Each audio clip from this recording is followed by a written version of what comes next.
Deliver main event right out of NXT, and that is what you call an absolute hat trick. Javon Evans, Trick Williams, Obafemi. He didn't want the rematch with me because the ruler is afraid. But they are in the past, and I am the now. At the start of every show, that signature says something. Well, guess what? Ricky Saints is the then, now, and forever. And together, you will all be watching me. But hold on. I'm looking around, everybody right here. We got some real talented men right now. People who are future champions. Don't forget it. But that's the future. And all eyes are on Saints right now, who I can only assume is going to be the two-time NXT champion. But Ava, I'll shut up. I'll let you have at it. And I'll let you do the honors and hand the title over to me. Hand the title over to... No. Ricky, you're a funny guy. Sure, you deserve an opportunity, but no more than all of these other men who came into my office and said the exact same thing. So what I was going to say before you so rudely interrupted me was that on February 3rd, there is going to be a 6-man ladder match. And whoever climbs the top of that ladder and pulls this championship down will become the new NXT champion. And qualifying matches for that will begin next week. So I can see going to step up and make this narrow.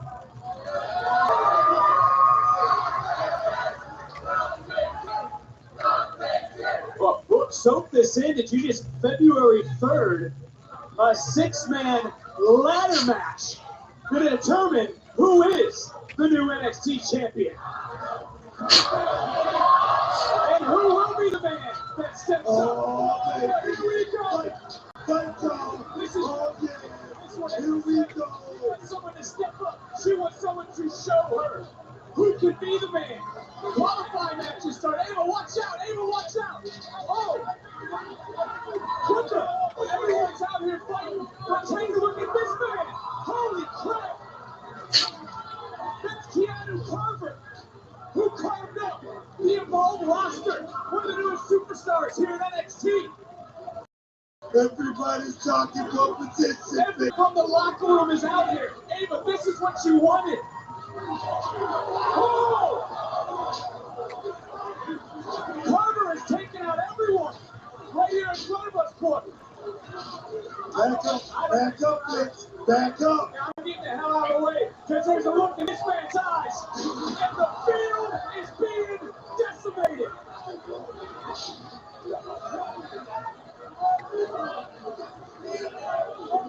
Keanu Carver has arrived, and Book is making a statement. Look who's the one who's standing. As bodies continue to fall.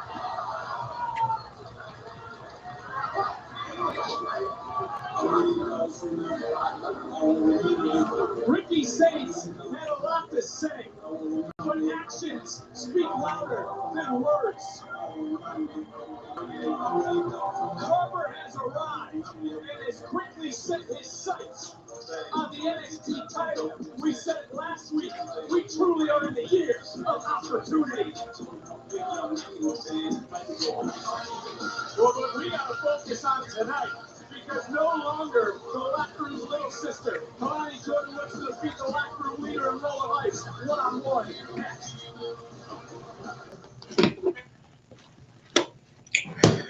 Wow. Expect the unexpected, right?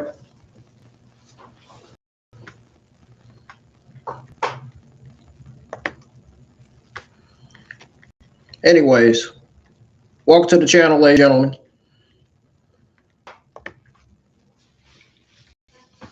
This is your NXT watch along and result for WWE NXT Season 20, Episode 2.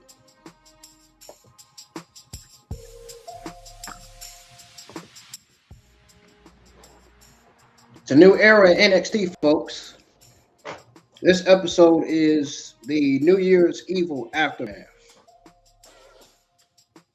The first match to kick off NXT will be Lola Vice versus Kelani Jordan. That's up next. Still to come tonight, we got Hendry facing Dion Lennox in the no-disqualification brawl. So expect mayhem tonight.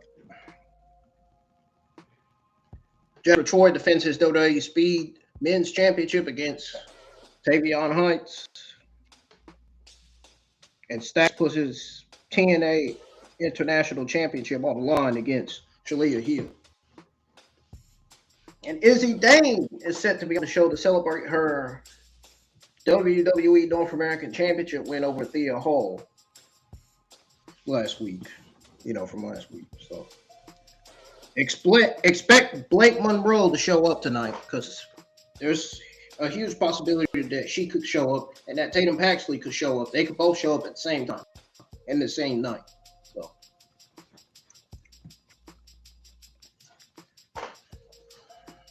and I'm sure we got plenty more to come on this show. I'm pretty sure they're going to show Kendall Gray and Ren Sinclair talking backstage about Kendall Gray's Evolve Triple Threat Championship match where she defends her Evolve Women's Championship against PJ Vasa and Kylie Armstrong.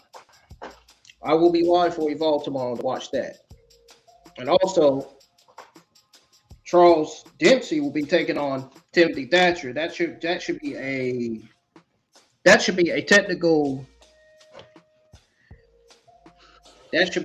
interesting technical match between these two. These two submission wrestlers. That's going to be something.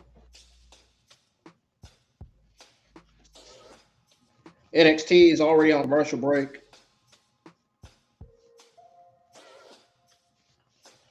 Doesn't surprise me at all. I kind of already figured it was going to go on commercial break since the first match is coming up next.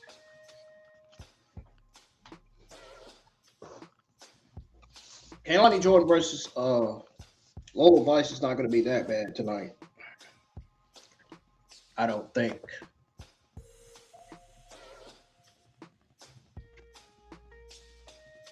Anyway.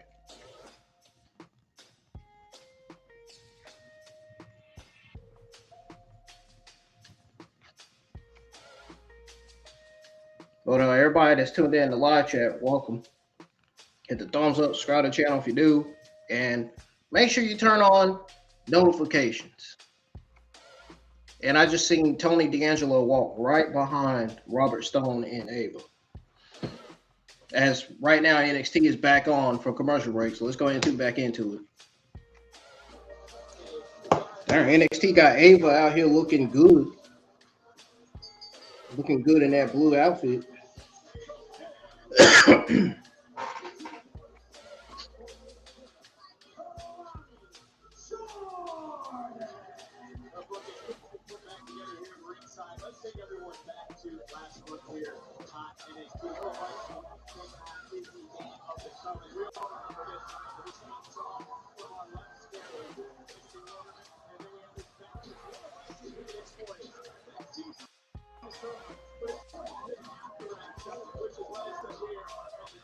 Kelani Jordan put up inside taking out her frustrations on Lola Vice, which brings us to this one-on-one matchup here live tonight on NXT, which is on the CW and brought to you by Panda Express. Oh, dang. Kelani Jordan.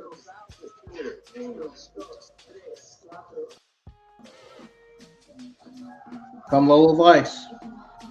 Damian Priest's supposed girlfriend. Real life girlfriend, anyway.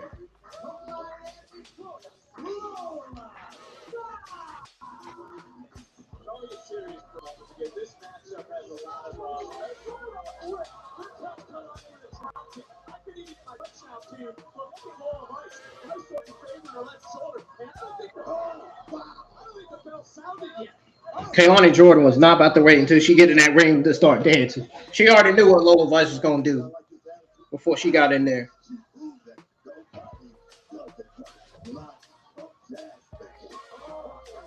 Oh, Lola Vice got her.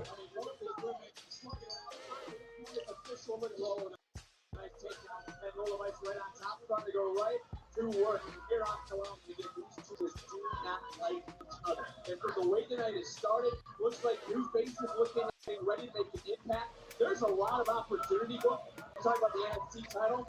There's a lot of opportunity in the women's division. Yeah, there's a lot to know because of one thing only. Everybody we about to get called up to the right now. It's real serious. Yeah, it's getting real serious. What we just saw from last month, but remember a time where the competition was Keanu Carter, man, he wasn't playing, man. He was serious. That was some serious stuff he did coming out.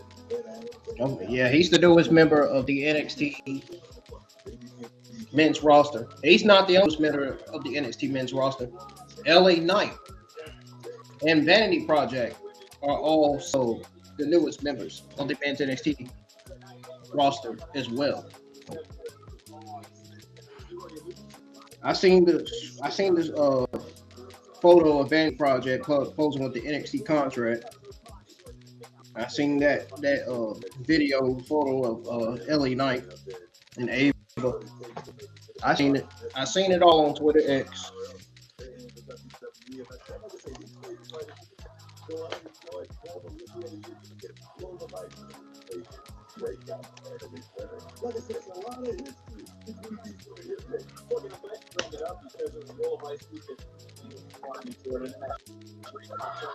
Let's go ahead and turn this music off.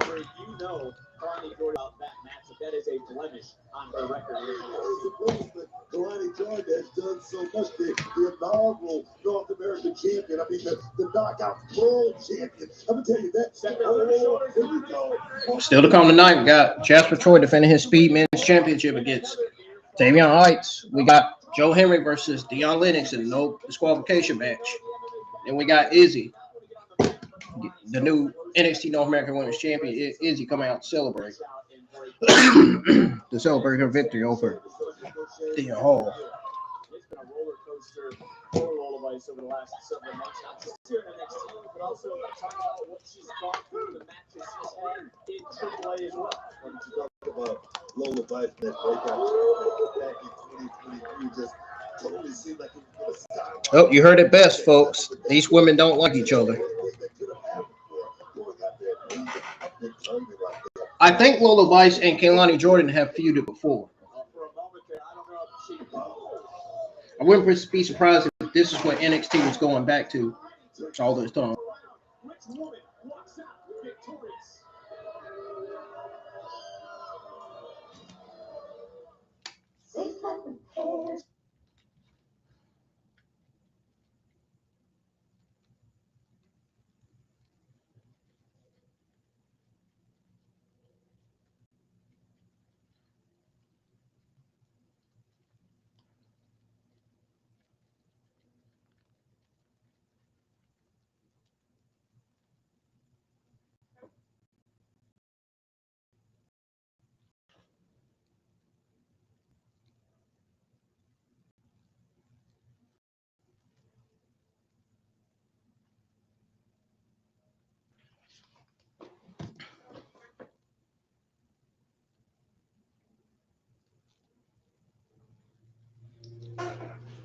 Kelani Jordan is taking control of her match against Lola Vice.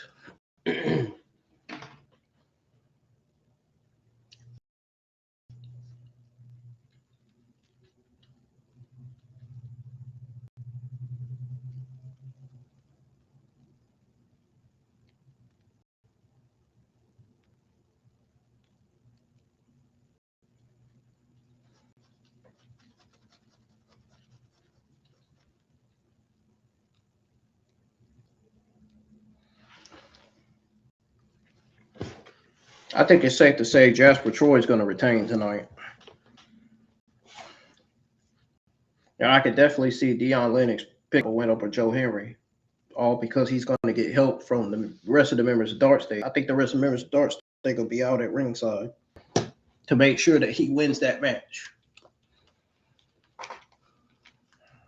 Because Joe Hendry could be getting called up to the main roster. Huge possibility. I can't see him in NXT long. I could see this match being his last match already.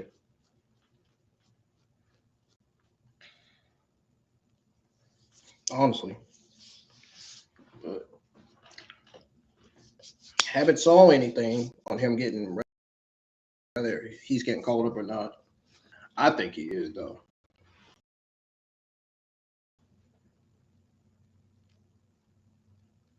That's just me.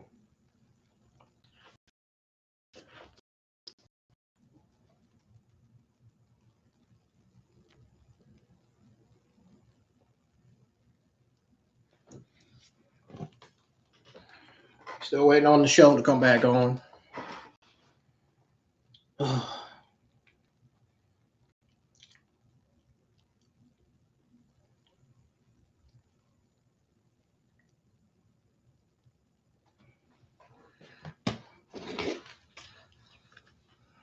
tell you one thing, that women's WWE Evolve Triple Threat match is going to be something else. Given the women involved in it.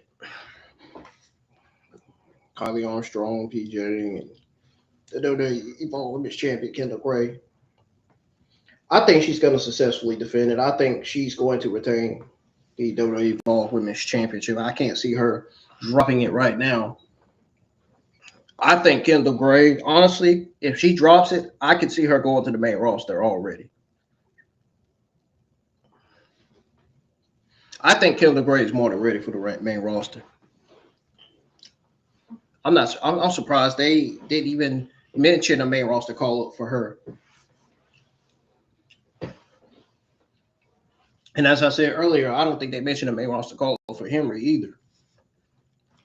Kick out from Kelani Jordan. What a matchup this has been in book. We touched on it a little bit before the show. You are certainly proud of Kelani Jordan for standing up for herself over the last year, because the women's team, they kicked her out of the locker room, and one of the women that were in that I like Kelani Jordan's heel and babyface gimmicks, characters.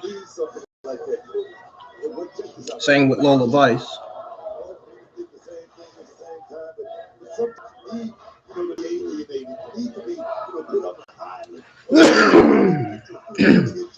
Kelani Jordan and Lola Vice are friends in real life, but just not in WWE. Well, they were in one point in WWE. At some point. Until Kelani Jordan turned heel.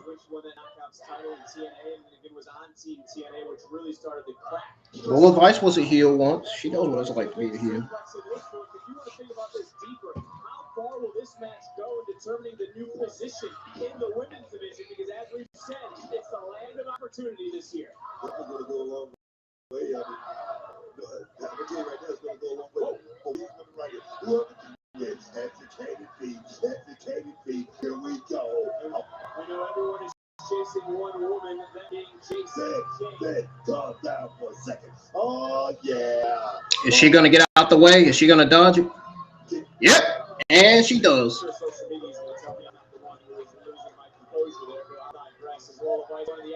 She hit the brake. She does not stop. And she drives Kelani into the ground.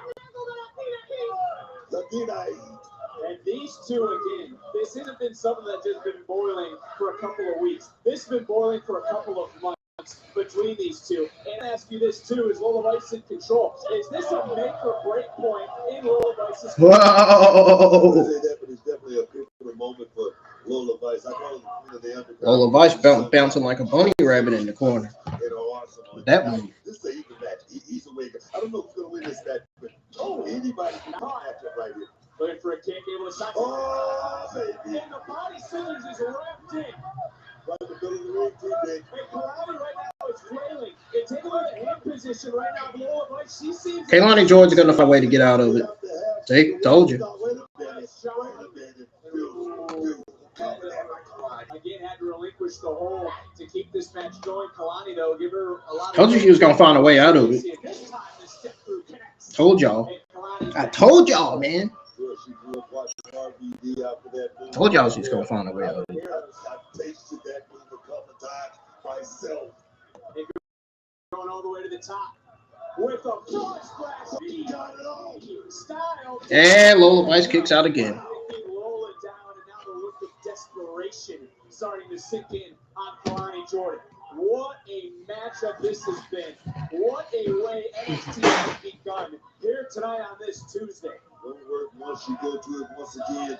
Here we go. One of a kind. So, baby. Got caught because it was scouted. And one more time. This time it's a triangle. Cinched in. Kalani so close to the bottom rope. Can Kalani reach out? Oh, is she gonna reach out? She gonna reach out? She has nowhere to go. She may just have to tap. Shifty position. I don't see no lights on the stream, y'all. What's going on? I don't even see no new subscriptions either. So smart for Kelani Jordan. Like I say, so young in this business, but the knowledge. And I want to point out that I think Lola Vice was looking for the back fist, which was countered by Kelani into that angle slam. And one more time, perch time. Looking for. Oh. They really do. He ain't lying about that one.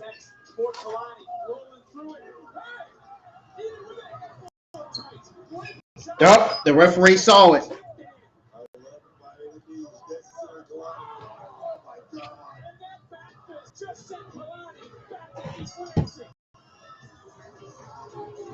They did. Hey, hey, hey, ho. Hey, ho.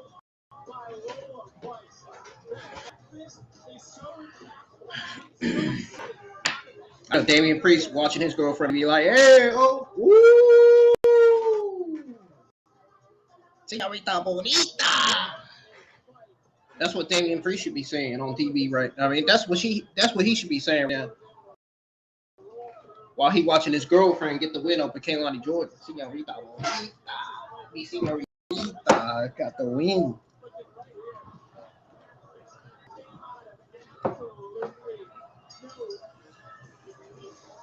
You know, I call every woman. You know, I call every Latino woman Señorita Bonita.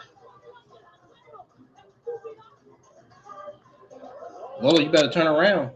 Kelani Jordan looking right at you. She ain't even looking. In 2025, I broke out and I showed you exactly what I was capable of. It's time for the speed tournament fights.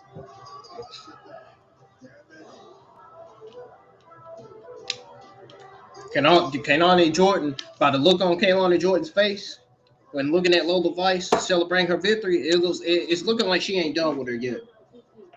It's looking like the feud's going to continue. Judging by how Kelani Jordan was looking at her.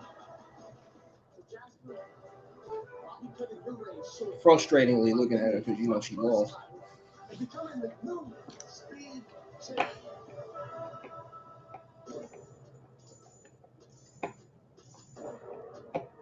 Congrats, Tavion. You earned 5 minutes in the ring with me. But unfortunately for you, I don't need 5 minutes.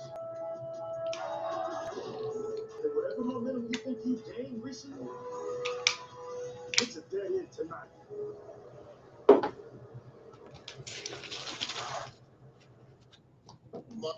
Oh.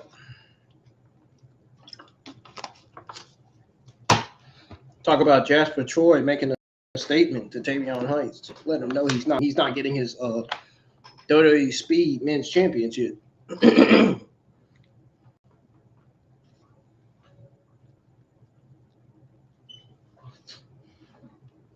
match is going to be pretty talented and interesting between Tavion Heights and Jasper Troy.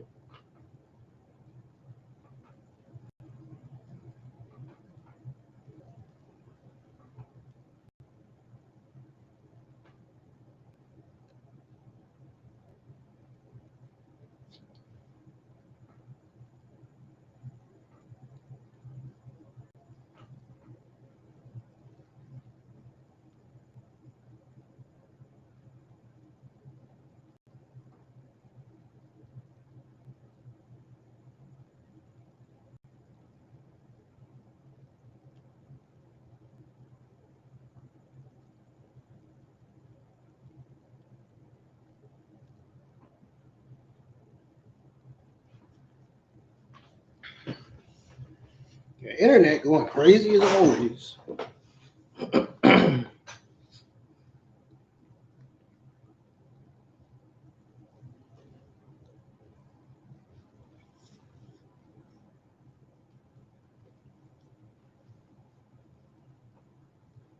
I know if I was dating Lola Vice, I'd be watching her, celebrating her win, and I'd be saying Señorita Bonita too.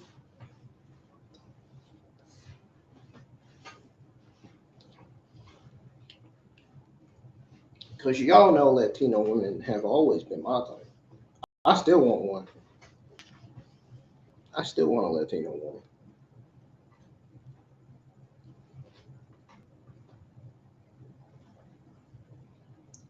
Hey man, you gotta admit, Kendall Carver, man. Bro, I wanted to see a face-off between Kendall Carver and Jasper Troy. I wanted to see that. That's all I wanted to see. Imagine we got a face-off between Kendall Carver and Oba Femi. Whoa, talk about two big men.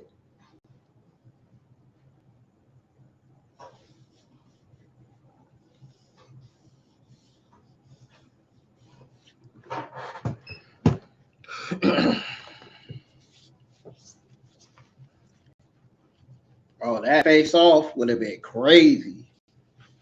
Oh.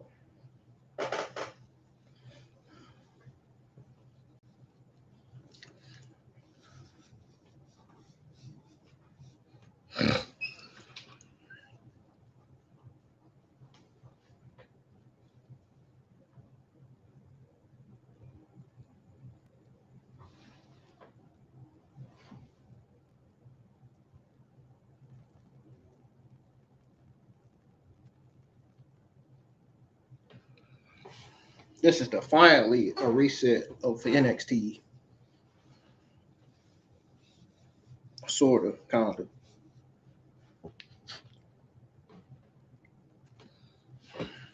I think LA Knight's probably gonna make his NXT debut next week, probably. More than likely.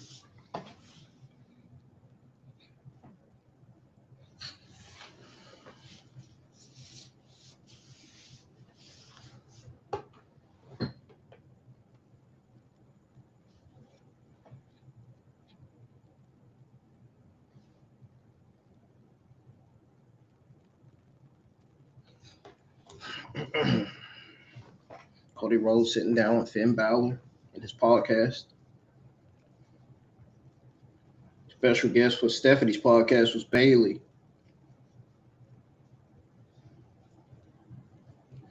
Oh, what the hell? The special guest for Undertaker and his wife Michelle Nicole's podcast is Bruce Pritchard.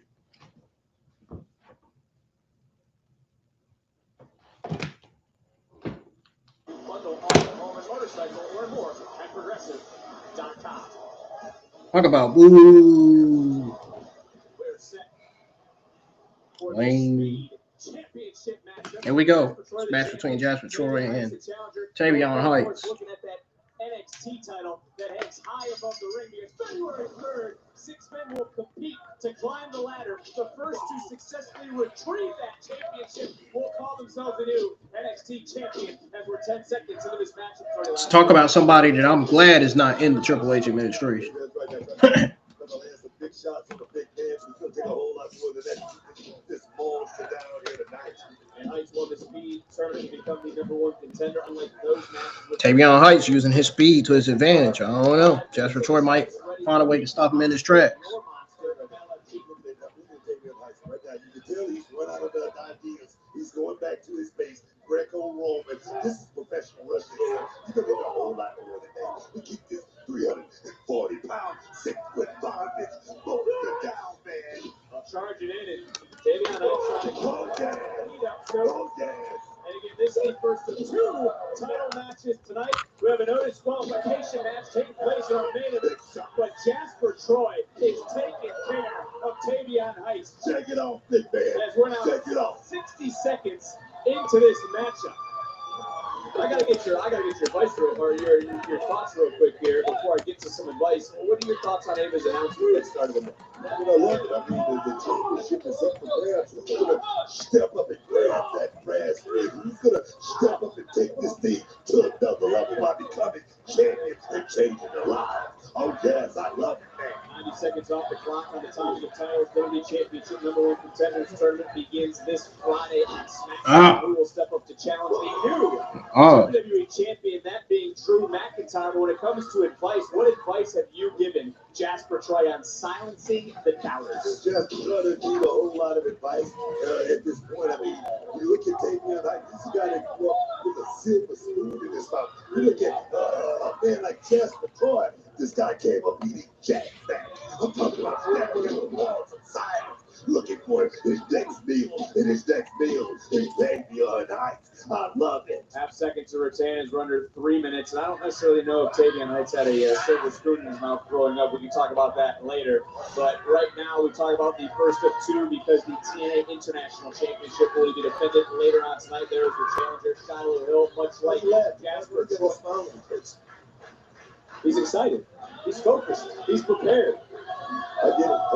I'm just out this work. You ruined my LFG blood, but I'll move on to the rest of this match. And Troy has been thinking how to put Heights away quickly in this match. We'll go back to a series of splashes and focusing on the ribs and the body of Tavion Heights. Let's see if the booking and creative gets better tonight. He's got to survive the next 2 minutes. I'm not pushing it.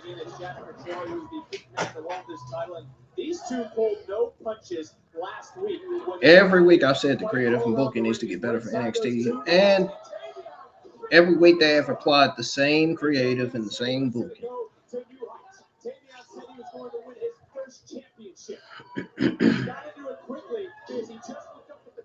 There's a minute 37 and counting.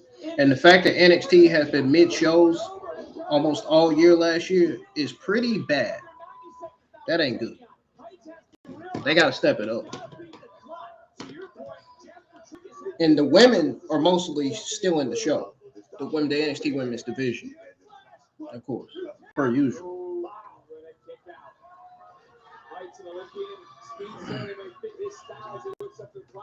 There's under 7 seconds left in the clock, continuing to count down. And Jasper Troy showing that power, showing that monster capability. And breaking through under 60 seconds. Oh! Black hole. Fade again as Jasper Troy retains.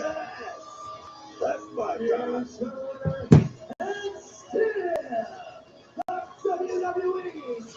And just like that, Jasper Troy retains.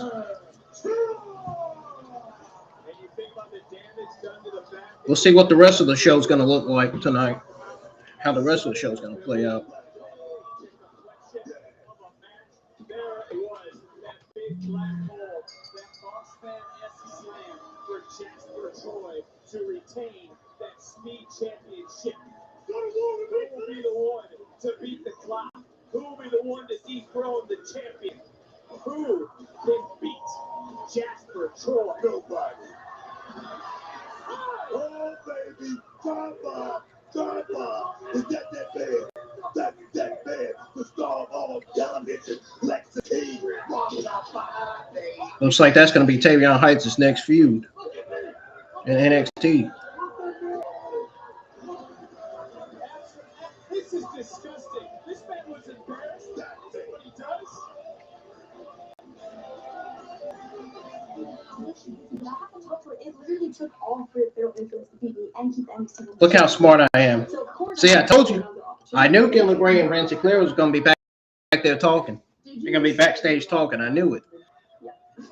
No, you are. Because you've got next. Because either Saul or I, obviously. Ren, are you really going to let Kendall have another shot over you?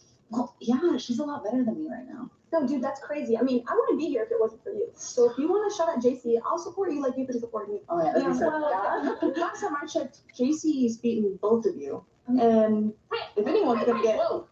Pipe down. The champ is having a meeting with the GM. All right,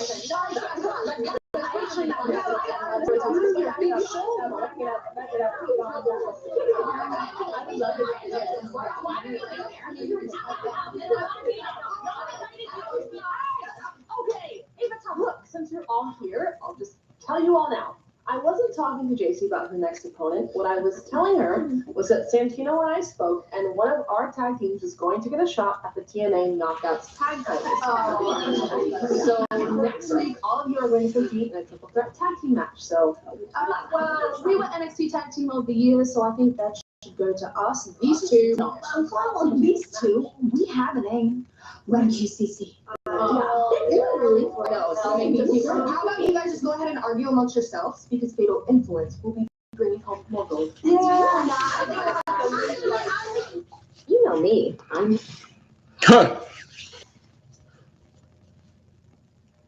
Ava be announcing stuff so quickly, so fast.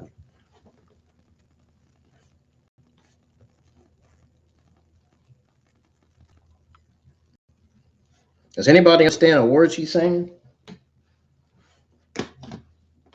I do. I'm asking. I'm wondering if you guys understand what she's saying. I understand what she's saying.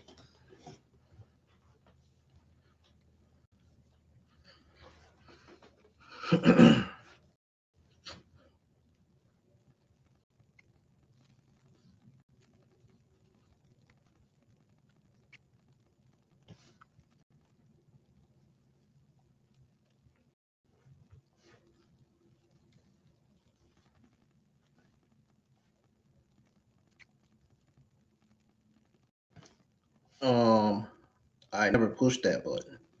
This thing is being stupid.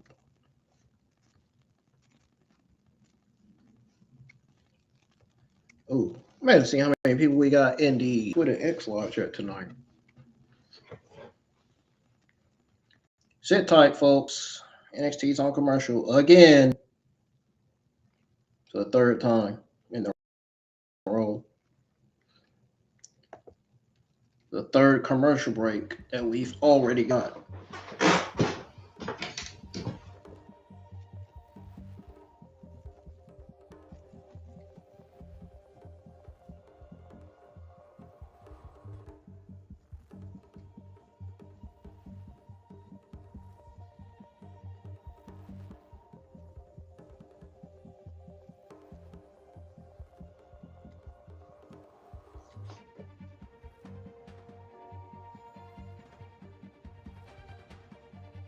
Candy Barber is going to be a megastar in that NXT roster. I could definitely see him being the next NXT champion. No question about it.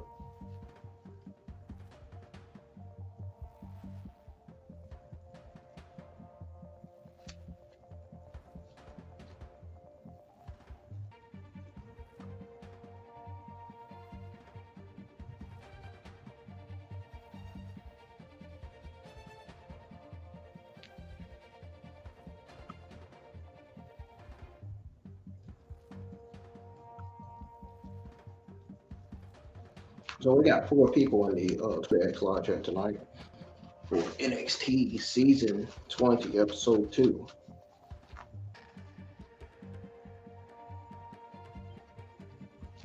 Who you guys going for in this no disqualification match?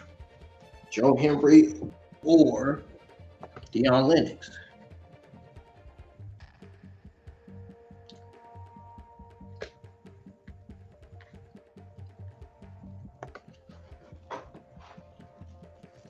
I know y'all were expecting Jasper Troy to interfere and try to stop Lexus King from attacking Tavion Heights. Why would he stop?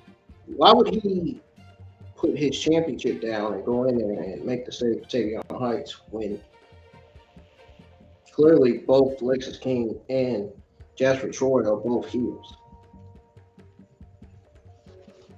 Now, if he was a babyface, that'd be a different story. I know that's what some people are thinking right now when they saw Lexus King attacking Tavion Heights from behind in the ring after his loss to Jasper.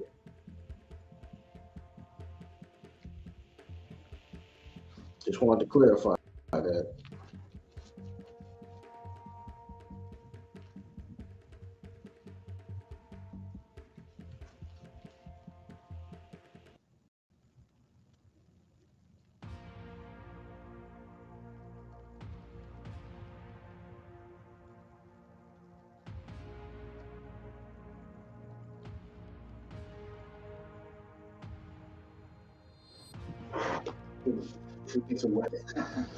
Simple as that was a teachable moment on what not to do.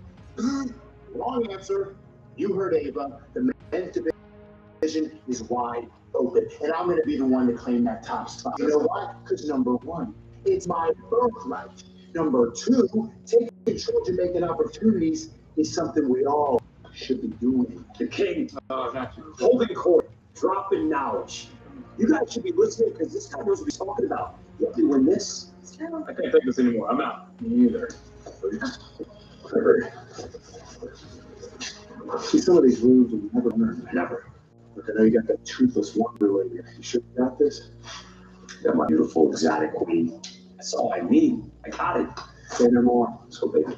Hey, Lexus, you can't just attack people like that. I'm sorry, I have to bring it to his office. No, I have to. No, I have to break David's office. All right, I'm sorry. Oh, relax. Christopher, okay. I'm not asking you. I'm telling you, I want one of those qualifier matches. Do you hear me? I will talk to Ava. All right, Miles? I will talk to Ava. On February 3rd, there is going to be a 6-man ladder match. Hey, Miles Boyd got aggressively while we're starting. Ladder and pulls this championship down will become the new NXT champion. That's the way the night started, Booker. Qualifying matches will begin next week, but I mean, the championship is still hanging out on the ring. What a way to start this. You see what this opportunity is about, boy. He's serious now. Take the championship. You feel me? We're going to find out who it is. What kind of song is that they playing? Let's take a closer look at the next international superstar here in NXT.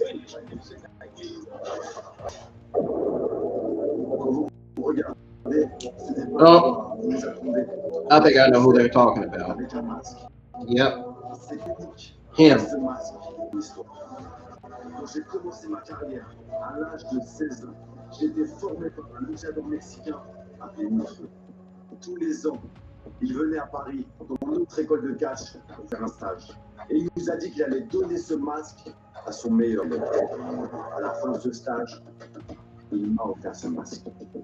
J'étais très jeune, mais il m'a pris sous son aile, car il a vu en moi le potentiel de devenir une star. C'est l'un des moments de ma carrière où je suis plus fier. Maintenant, comme ce sourire, je le représente encore ce masque. Et avec mon style, Who is this freaking guy? I don't even know who this guy is. parce que sans lui, je ne serais pas qui je suis actuellement. Et j'en serais pas où j'en suis aujourd'hui. This guy is talking on screen. Who is he? Le film que j'adore est de le faire is coming to NXT. And I'm here to slash the sky. Oh boy. You gonna blindside with Randy Crouch again? Absolutely not. But I'd love to remind you that I Love those boys. And congratulate you on signing 3 absolute studs to NXT. What do you want? Get to it. I want to focus on the future of the NXT Championship. Boss, who will my qualifying match be against, and what week will it be? No one and Amazing! I don't even have to qualify. no, That's the not decision. yet. You're not in the match. I'm sorry. Why? No. I want to know who here deserves it more than me. Nobody else in The this. double champion had the year that you did. I know. And look, I'll put you in the qualifying matches, but you didn't have it. Oh, absolutely not. But look, if you were in the ladder match and you won, you would have to vacate that title anyways. Or I would make you do it because remember, we're focusing on the future. Let me get this straight. After everything I have done with the North American Championship, record number of title matches in 2025, and now 2026, we're already approaching a record number of days holding this championship. I have beaten blue chip prospects, veterans, all the way around the world, and a bunch of zoo animals. I know you've had an incredible year, and yes, and you have taken that title to new heights. I mean, you are the longest reigning champion in WWE right now. That's a really big deal. Are you being serious right now? You sound like you're being serious. You're not joking. And that title deserves all of the spotlight, which is exactly why it'll be defended next week. Oh, absolutely not. Yes, I mean, Absolutely not. don't you think it deserves all of it? No. Well, that's too bad, because you are going to be defending it against the French luchador Elio Lafleur in his debut match. Okay, boss, let me get this straight. So this Elio Lafleur viewing, and you're giving him a title match? Yeah, I mean, A title match he didn't even earn. got it. What the fuck? A title match he didn't even fucking earn. How you gonna give the newest member of NXT a fucking title match he didn't earn? That doesn't make sense. See, that's what I'm talking about right there. That's what be pissing me off about NXT and their creative decisions. I'll be right back. Don't go anywhere.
I got one last thing to say before I step away. Half of the internet wrestling community can get mad at me all the fuck they want to when I say this. There's no reason why this guy should be getting a title match in his NXT debut. It legitimately makes no fucking sense. You're basically already dropping the ball on this guy. And most of the fucking audience, most of the fans don't even know who the fuck this guy is. So we're just gonna sit there and pretend like he deserves a title match when clearly he doesn't. Half of the internet wrestling community marks can go fuck themselves because that guy needs to get in the back of the fucking line because he hasn't earned the title shot. He hasn't earned jack shit. Just saying. I'll be back.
back, folks. NXT's back on. We got Blake Monroe coming out. I can't wait to see what Blake Monroe has to say after she was not the open challenger to Thea Hall's WWE North American Women's Championship, which she should have been. And she should have been the one to beat Thea Hall to get her title back. No, I'm not saying Izzy is a bad wrestler. She's not a bad wrestler, but Blake Monroe should have been the one to win that title back. That's all I'm saying. And first of all, who the fuck is booking this show? Who the fuck's booking this show? Who the fuck books these NXT shows? Who books these mid NXT shows, bro? That guy, that new wrestler, bro, he did not do anything to earn that NXT North American Championship match. So that was a terrible decision by Ava. Ava should have never came up with that decision. You should have just booked him in a singles match first in his NXT in-ring debut. At least book him in a match and book him in another match next week. And then, if he wins both of those matches, then, yeah, you could say he earned the title shot. But, she out here giving title opportunities to people that just started on the NXT men's roster? The fuck? I'm gonna let you know.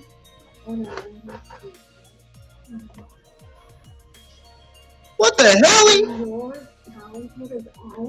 What the hell? What the hell?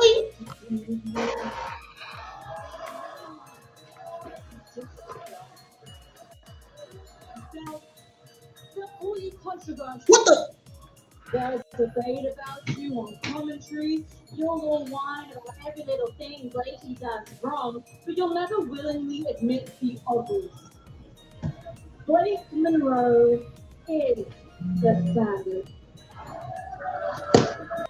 I'm the most complete woman in. Yeah, and also you should have been the one that you should have been the open challenger to beat Thea Hall to win that NXT North American Women's Championship match. Oh, what happened? Ava and her administration in the NXT creative made the decision to say, oh, let's get Izzy to come out there and beat Thea to win the NXT North American Women's Championship. And they even had Izzy and Blake Monroe arguing online. Great. If that doesn't make things worse for this woman.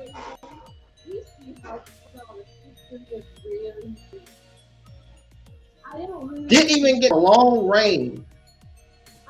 Didn't even get a longer reign as NXT North American Women's Champion. All because of the decision of Ava and NXT Creative.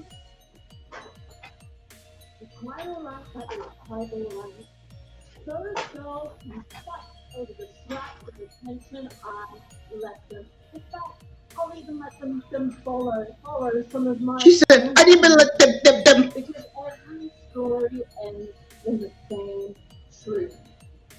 There are stars, and then there are women who spend their careers. Oh! I said, I would not be surprised if Jada Parker comes back tonight. Looks like Jada Parker's coming back as a babyface and not a heel.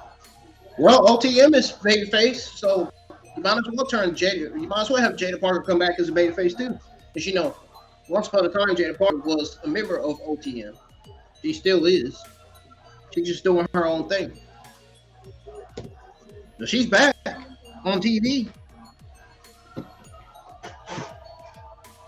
Great to see her back. So you done, Blake Monroe? Because Jada Parker's getting ready to talk down. I hate to break it to you. Blake Monroe should still be North American Women's Champion. I don't care what half of the internet wrestling community has to say about it. Oh, and to into the IWC marks who said that this week's episode of Monday Night Raw was better than last week's, no, you're wrong. Last week's episode of Monday Night Raw was better than this week's. In my opinion, anyway. This week's episode of Monday Night Raw was a solid B- show. Last week's episode of Monday Night Raw was a B show. Was a solid B show. There's a difference between a solid B show and a solid B- show. Just thought I'd get that out there too. I was waiting for the perfect time to bring that up.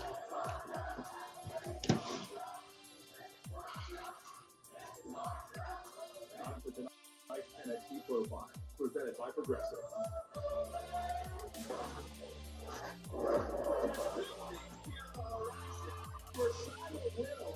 Yeah, I see JD saying that this week's episode of Monday Night Raw was better than last week. Yeah, I see other podcasters and other journalists or whoever the fuck these people are saying that this week's episode of Monday Night Raw was better than last week's.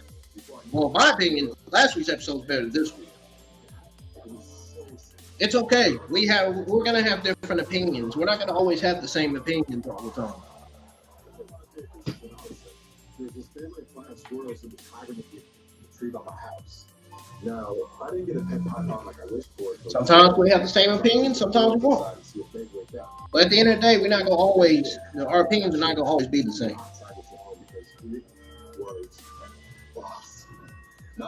My opinions are not gonna always be the same as yours. We all have different opinions no matter what it is, especially when it comes to wrestling.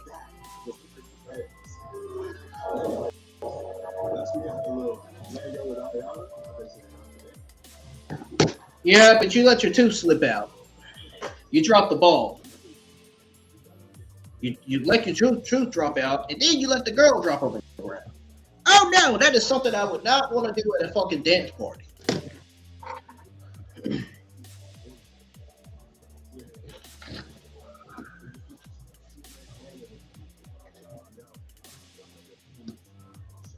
But not my girl anyway. I want to have my tooth coming out. I want to have all that shit coming out.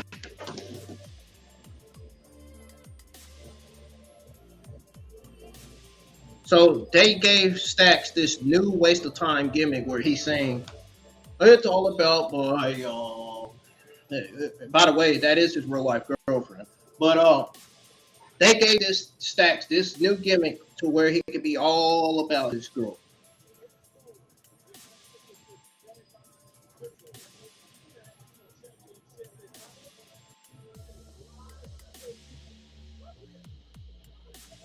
That is real freaking fun, man. NXT creative and whoever books this show, they are real fun. Really are.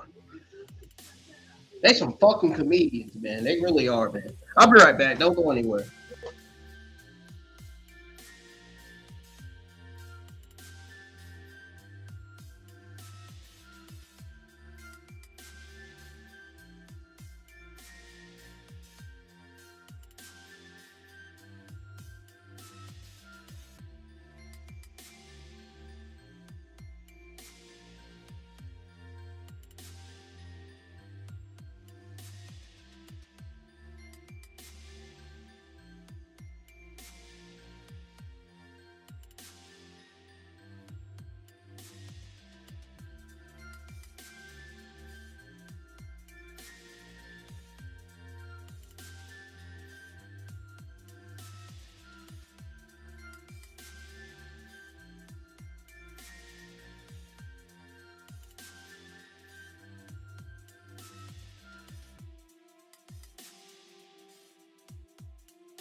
I'm back.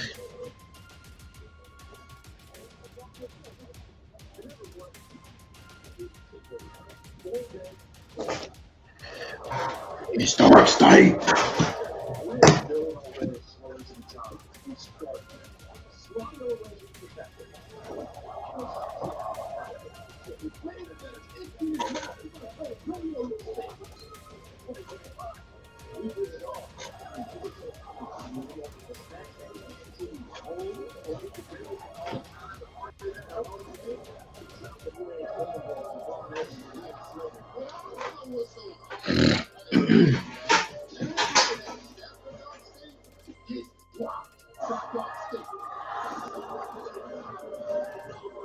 They ain't lying when they said the Hardy Boys got dropped by Dark State. They did, indeed.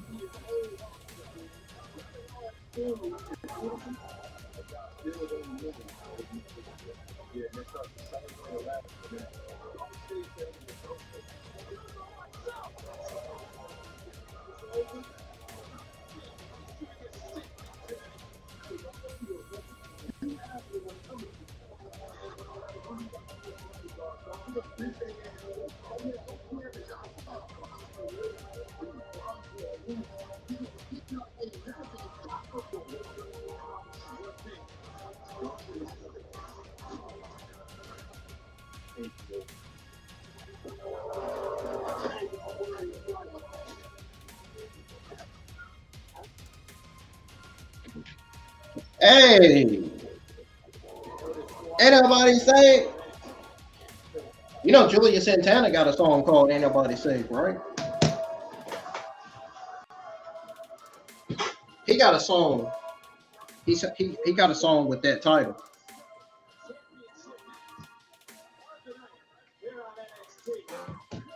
Look at Stacks. Stacks looking like he already wanted to earn.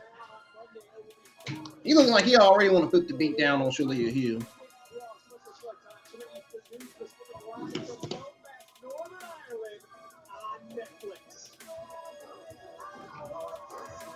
That's always been Dark State's slogan. Ain't nobody safe. They always be saying that. That's their mic drop right there. Mic drop moment. As soon as they say that, mic drop. The following contest scheduled for one fall is for Bro, they finna have Shiloh Hill suffer his first loss on NXT over Stacks. Stacks is not dropping that title with Shiloh Hill. See, WWE already dropping the ball on Shiloh Hill, having him lose to Stacks for the TNA International Championship. There's no reason why Shiloh Hill should be losing on TV. He should be getting built up. He should be the next star in the men's division. Like all the other men, like Candle Carver and Vandy Project. Yeah, Shiloh Hill's finna suffer his first loss tonight. I just can't see them. I can't see them dropping that TNA International Championship to Shiloh Hill.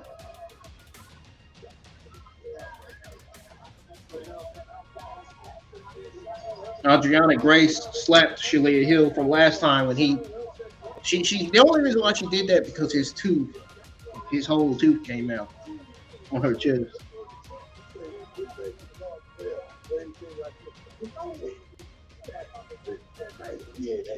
His whole tooth came out on her chest. That's right. And she was like,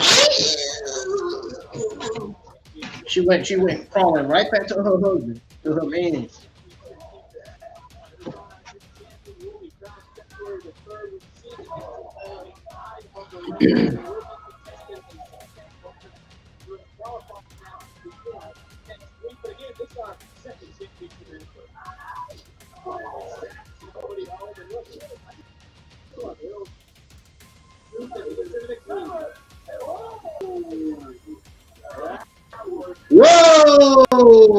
Whoa! Did anything surprising happen? No!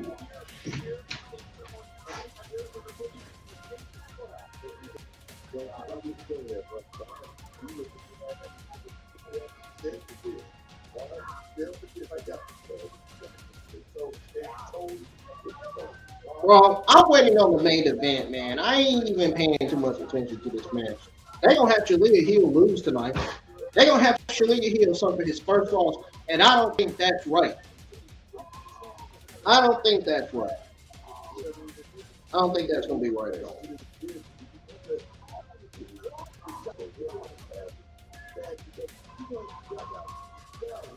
You would think they would book him in the match, have him win, book him in another match for next week NXT, have him win. Nope, that's not the case. They used to do that with the NXT Meltdown. Build them up, man. They go from, well, Shiloh Hill actually earned the title shot. He actually had a match in his debut. He didn't have a title match debut though, like that new guy. You know, the one that Ava gave a title shot to, title opportunity to. The guy that didn't do nothing to earn that title shot, to earn that North American Championship opportunity. Yeah, that guy.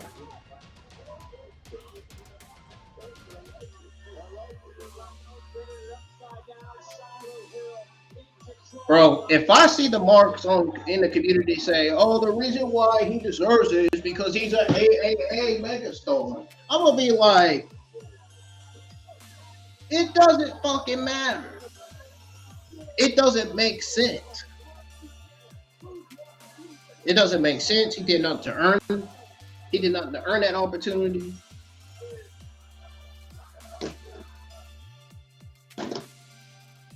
All they did with this new guy was give him video packages after video packages after video packages, week after week after week. Now all of a sudden, she decides to put him in a North American Championship match. I don't blame Ethan Page for being like, oh, so you're just going to give this guy that didn't even earn. Man, that guy needs to go to the back of the line, dude. He didn't do nothing to earn that championship. He really did. I'm telling y'all what I fucking know now. That guy did not earn a title opportunity. He hasn't even had his in-ring debut match. And it shouldn't even be for no title. It should be an in-ring debut singles match. There's no reason why he should be the challenger for Ethan Page's North American Championship when he hasn't even had his debut match.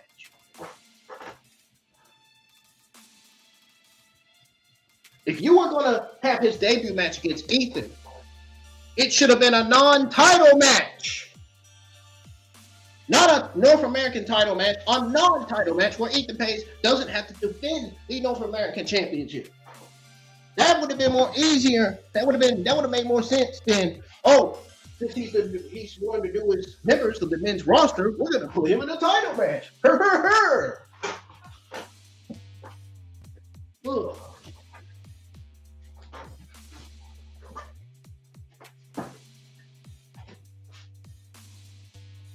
Should have known NXT was going to do some stupid shit like that. Yeah, don't remind me, Salisbury. I know 2 detectives got arrested for something that has nothing to do with me and something that certainly has nothing to do with half of the Salisbury community, I'm sure. But seriously, I'm switching gears back to the show.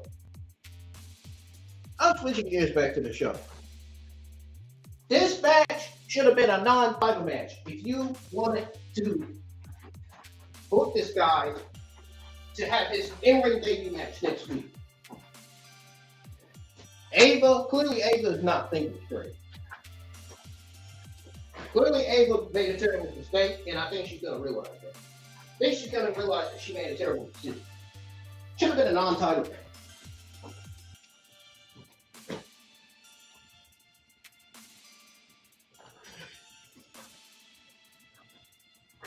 Everything Ethan Page has said until now is true. Everything he said to Ava is true. But for that new guy to get booked in a match against him for his North American Championship, A title match he didn't earn? Come on, man. That's not just a problem. That's a fucking issue. That's a big fucking deal. You got this guy. You looking at this guy in his in-ring debut match, and you're already dropping the fucking ball on this guy. Ridiculous.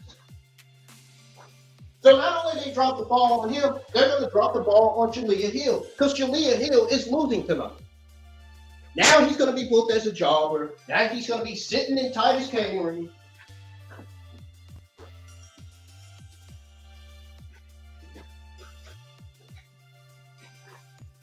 I don't think NXT sees anything in this guy. I do. Yeah, I would feel sorry for him if he gets booked as a jobber after this match. If he gets booked as a jobber for the rest of the year. I'm hoping not, but I got the feeling that it's gonna happen.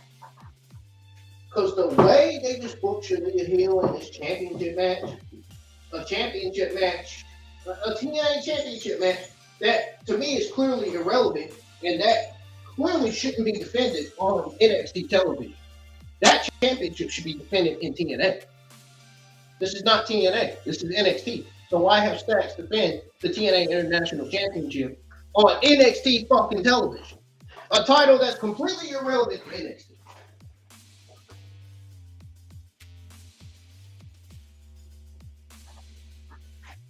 Just saying. I'm just throwing it out there, folks. I'm just speaking fact. We got Joe Hendry talking to OTM about his upcoming match against Dion Lennox.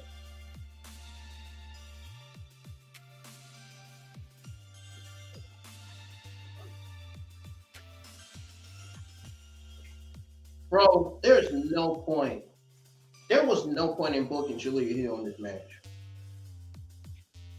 I already feel bad for the guy, for how they doing the fucking guy, man.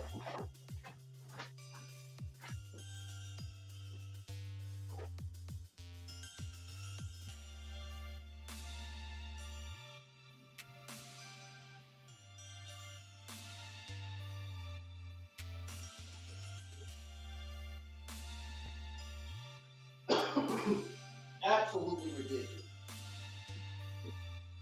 Fucking ridiculous. Absolutely ridiculous how they're doing Shiloh Hill in this new AAA luchador, man. Creatively. Like, absolutely ridiculous. Insane.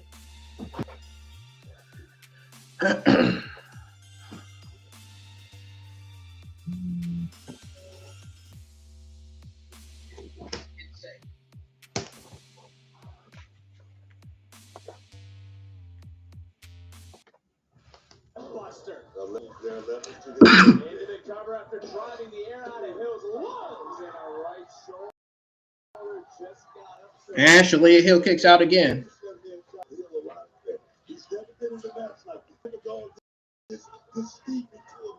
Shamira, honey, I'm this fucking show because I'm finna end the stream. No, I'm just kidding. She posted her note saying she was bored. Shiloh Hill.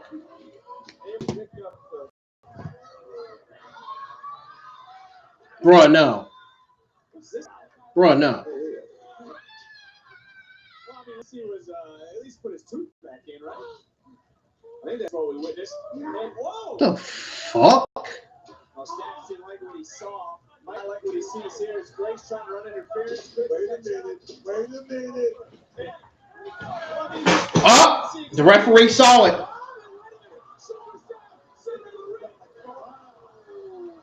Stacks is still winning it. Ain't gonna make a difference. Wait a minute. Grace just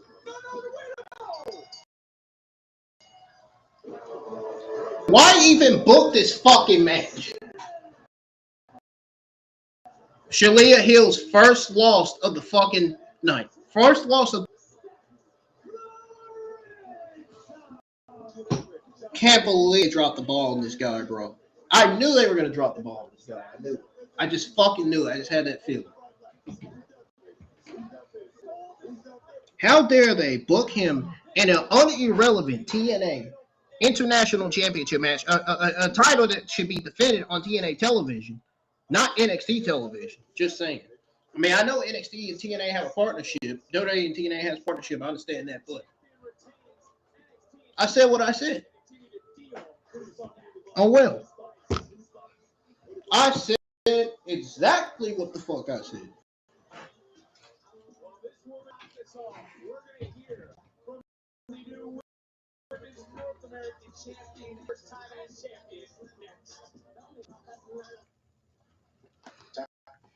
Bro, the first hour has been very fucking mid tonight, man. Like, you didn't even hear a pin drop. You didn't even hear, oh, this show is exciting tonight, man. What a solid episode of NXT come out of my mouth. Now, did y'all? Nope. Same old, same old. Every time you say on your NXT streams that the NXT creative and booking needs to get better, the WWE seems like they want to go with the same shit, same creative and same booking. That's basically what it's fucking been tonight.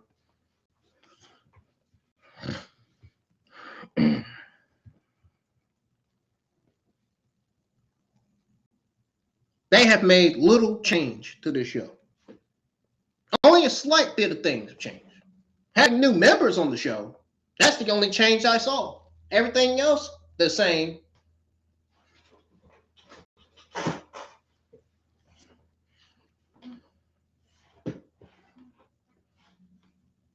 Still the same shit all over again.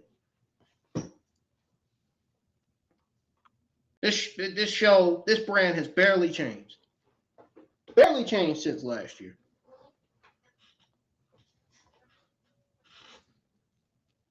And it's not the talent's fault. It's NXT creative and their booking. They're 50-50 booking, man. It's getting out of hand. It really is. How you go from having Shiloh Hill losing to a TNA International Champion, dropping the ball on Shiloh Hill. You got him making his NXT debut. Weeks later, you got him losing to Stacks. And then you got this AAA Luchador in a title match that he even fucking earned. In a title match that he didn't even deserve.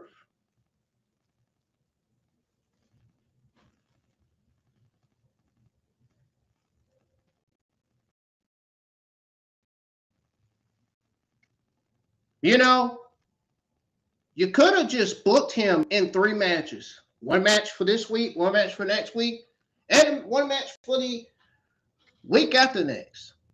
Then, if he wins those 3 matches and he impresses the fans, the audience, and the internet wrestling community, then, hey, we can say, hey, yeah, he deserves an NXT North American Championship match. Yeah, he deserves an NXT North American Championship opportunity.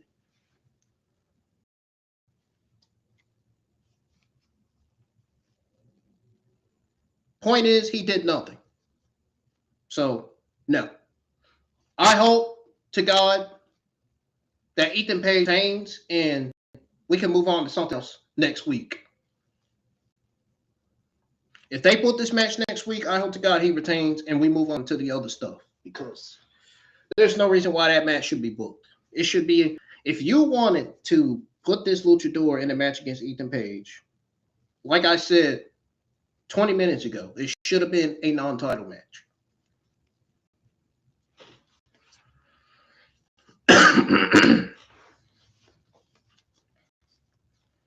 If any, it should have just been a singles match, period. Not video packages, and then put him in a title match he didn't deserve. It should be video packages, and then debut. Then you win the heart of the audience. You win the heart of the internet wrestling community. Yeah. Then we can say, if you win those 3 matches, then we can say, yeah, you deserve an opportunity. You deserve to be the challenger for Ethan Page's North American Championship. That's all I'm saying, man. Like, I'm trying to explain it as simple as I can for y'all to understand. Understand my frustration. Wow, man.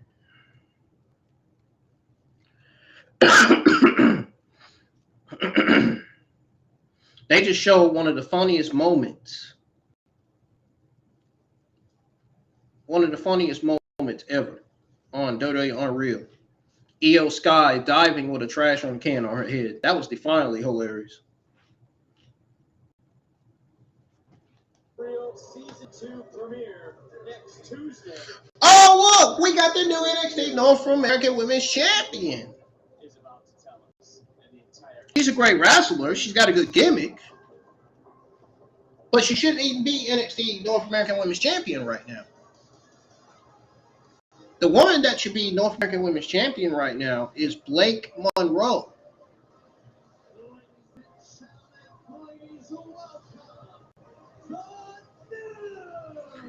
But at the same time, I can kind of understand why they had Izzy win the championship, because rumor has it that Blake Monroe is getting called up to the main roster, blah, blah, blah, blah, blah.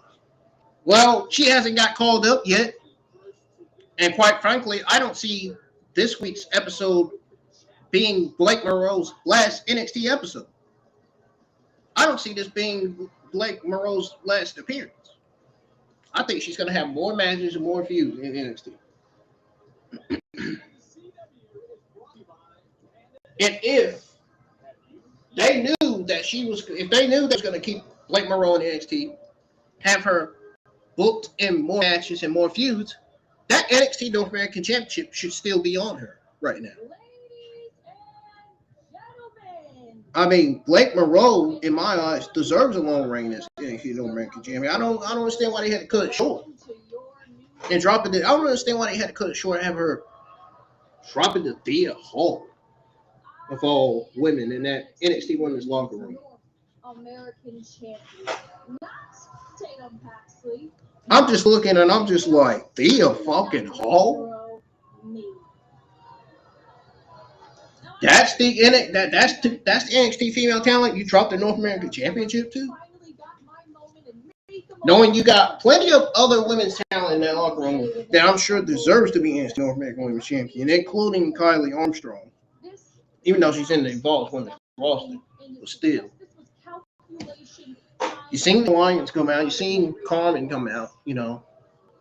I would like to talk about how funny it is. Maybe it should have been Jada Parker. Everybody here was that I lost to Tatum Paxley last week. I mean, honey, I don't mean to be disrespectful. I love you, but you did. What you guys think I was going to do after that loss? Cry? Go to the back and... I know you're Braun Breaker's little wifey, but listen here. You did lose to Tatum Paxley last week. There was no reason why they should have booked you in another match. There's no reason why you should have been the open challenger. Every other woman back there sits there and feels sorry for themselves. You lost, and you should have never got another match. Plain and simple. Who panics, who folds, who is delusional enough to think that See, of all fucking words, she says delusional. The only thing delusional about NXT is they're shit fucking creative and broken. It's their mid-creative and broken. That's the only delusional thing about NXT. They're fucking mid-creative and they're 50-50 mid-booking. And they're mid-fucking. every other person is already out of place, and I am standing exactly where I plan to be on. Every step, every move, man, Izzy is a fucking comedian, man. The nerve for her to say delusional. And I engineered my opportunity. I designed. Like how delusional it was when Blake Monroe got kicked out and was never the open challenger for Thea Hall's North American Championship, just so she could win it back, just so she could be two-time NXT North American Women's Champion. I'm waiting for the fucking Blake Monroe haters to come in the live chat and fucking start cussing me out. I'm waiting. I'm waiting. I mean, I'm just speaking truth. I'm speaking truth when I say Blake Monroe deserves a long reign as NXT American Women's Champion. When and how anyone gets close to it. And you know how to send her on Twitter X. You know how they are. But apparently, one just isn't enough to keep someone on top. I didn't become champion because how beloved I am. I became champion because I think faster, plan longer, and pull the trigger without hesitation. And if anyone, and I mean anyone, thinks that they're going to get close to this title, then they need to understand what they're signing up for. Because you're not fighting for a title. You're walking. Dude, if you were gonna kick Blake Monroe out and have her feud with Jada Parker, I can honestly say she should already be on the main roster. I will honestly say she should already be called up. The news was out that a possible call-up could happen for her. Well, it needs to happen now because NXT is not doing a good job with her right now. They dropped the ball kicking her out of the arena last week.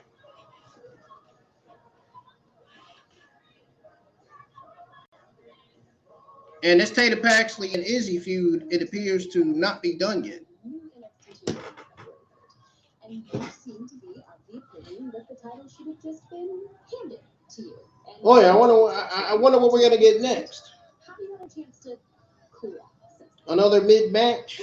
What was your unbiased demos around here? Yes, I have time to cool down. And I wouldn't have a conversation. But you know what we talked about? About when I was old. For the match. I'm in the ladder match. Breaking news. I'm going to be front and center for some of these qualifying matches next week. One on Legacy versus Eli Knight, and the other being Joshua Briggs versus Shiloh Hill. And Miss Ava talked about being new. Well, guess what? We're going brand new. We're going triple-double Shiloh brand new. Did I just hear you say Shiloh? I just beat that trailer park. And now he's getting a qualifying match before me? Your girl helped you win the match. But it's all right. You started the title, start the girl. Come on. Let's talk. Well, no rules, and it seems fitting for these two. Wait a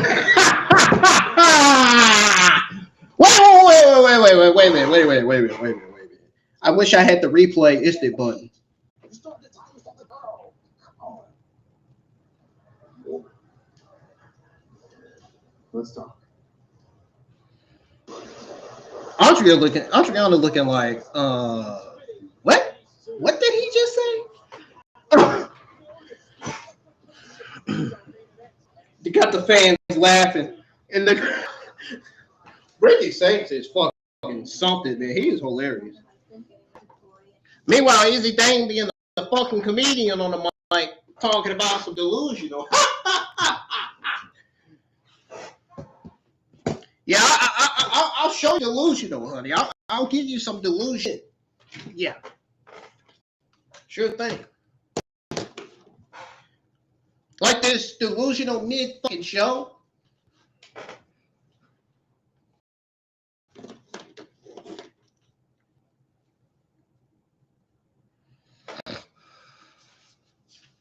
Like, say, what else?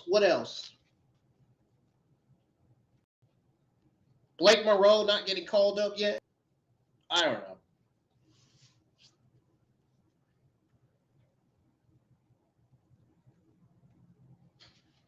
I don't think Ricky Saints understood what Stacks was trying to say. Yeah, he got the girl. Yeah, he got the TNA International Championship. That ain't the point. The point is, Charlotte Hill got a qualifying match, and he did.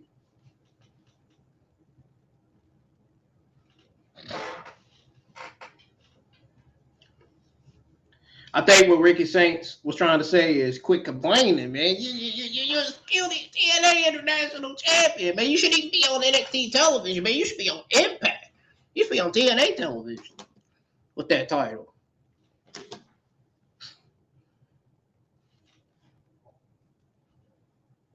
Ugh.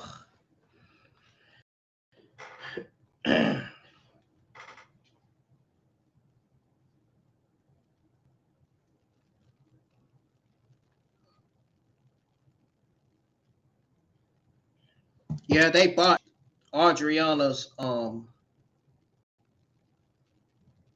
they botched the fact that Adriana helped Stacks win the match. Botched that part. Yeah.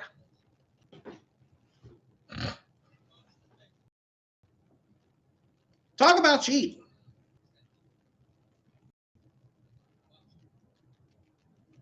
Some of this booking on NXT just doesn't make any sense, man. I'm just gonna be flat out honest with y'all.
Ricky Sacks was like, "You got the girl, you got the championship. Your girl helped you win the match."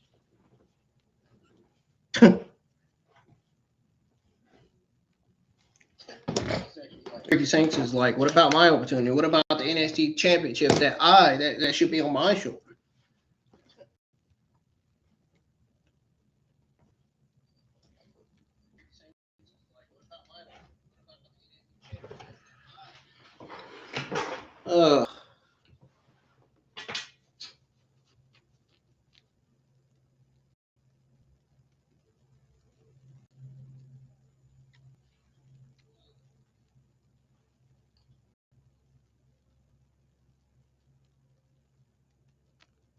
Yeah, I'm definitely frustrated with this show tonight, man.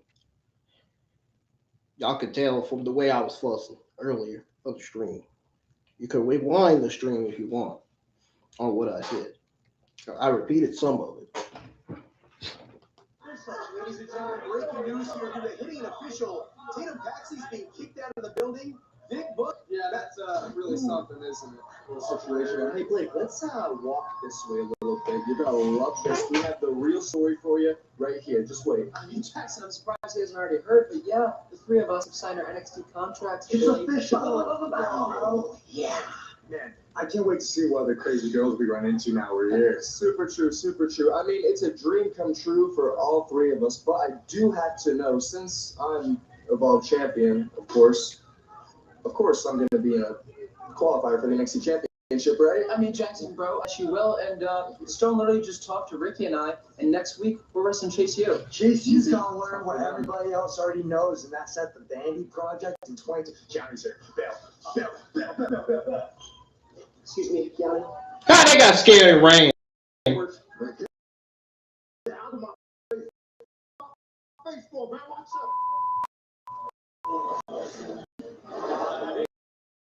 And we found out that tonight there will be the third to determine NXT champion. Ricky Saints is already there. Are the first two qualifying matches that'll take place next week live right here on NXT. We also who his next challenger is. It's none other than the French luchador himself, who will be making his NXT debut. Who leaves next week in North America? He said, "What y'all got this camera in my face for?" I think Keanu Carter made. He probably ain't in the qualifying, man. He sees everybody else getting the qualifying, man. He's not in the qualifying.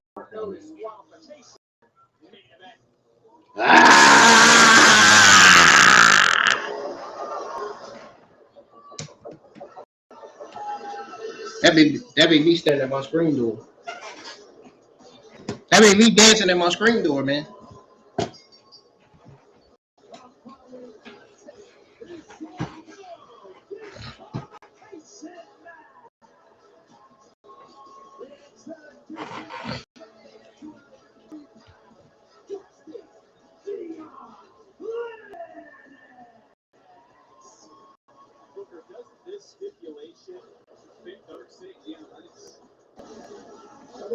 I don't know about that, but that theme song fits still.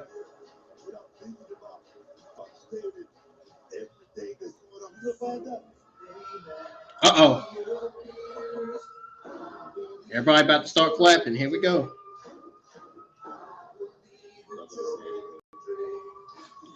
Oh! Why do you say it like that? He said, I'm not going to say anything.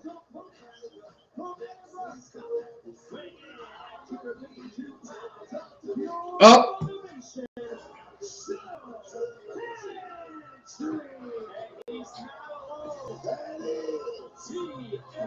Oh, darn, Dark State got back in the ring quick when they saw OTM.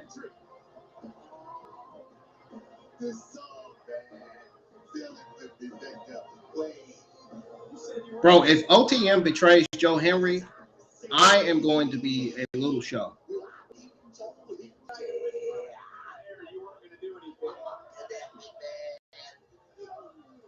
I mean, the Golden Globes were just the other day. There's no way in hell you're getting a Grammy. I'll tell you that right now. But this, it's no disqualification. And as I said, no rules. That's just right for these two. As the bell sounded, this one underway. This is going to be interesting. He is going to have to keep his head. Dark State at ringside and OTM on the other side. They certainly made this one interesting. A massive brawl to kick off tonight with everyone from the men's locker room. A man we just saw moments ago, Kelani Jordan from Evolve, one of the newer stars to sign here to NXT, destroyed the field, laid out our announce desk as every focus. I can tell you right now, Kelani Jordan versus Lola Vice, best match of the entire night. Boom. Best highlight match of the fucking night. Them two ladies fucking killed it tonight. It's the only best match of the entire night. Tell me. It seems like the NXT Women's Division is always killing it, even when the shows are mid every Tuesday night. The NXT Women's Division still kills it. Still knows how to put on a show.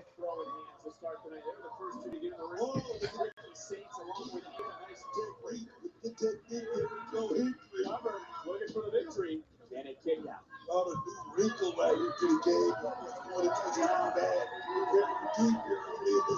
What made you start to believe in Joe? There's something about it, man. With the people, seems like a ball, about Joe Hendry. There's something. It seems like you got a halo over something champagne. There's something about it, man. I like it.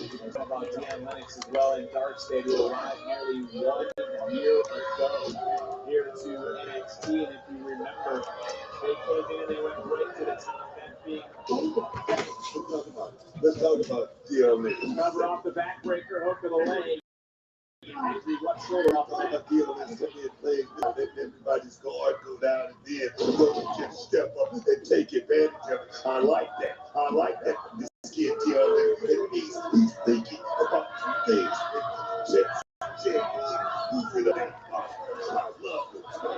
Who y'all going for tonight, Dion Lennox or Joe Henry? Do you see Dion as the leader of Dark State? Yeah, I wouldn't necessarily call him the leader, but he's doing a hell of a job with Dark State in great position. Let's go back to I'm looking for a shocking. I'm looking for something shocking to happen after this match. That's what I'm looking for to end the show.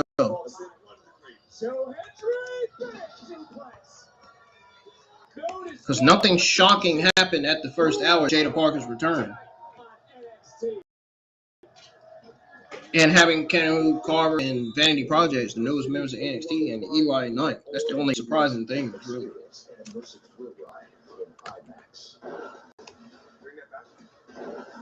Nothing to get everybody really onto the show or excited, you know.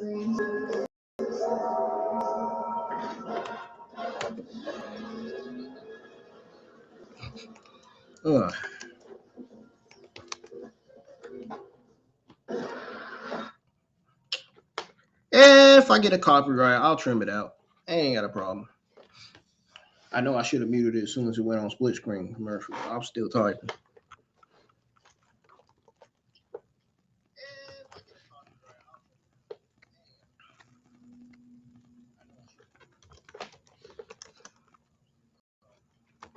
I'll tell you one thing. I'm looking forward to seeing Punk versus Finn Balor on Raw next Monday. It's going to be, I said it on my Monday Night Raw watch along last night. That's going to be an interesting match.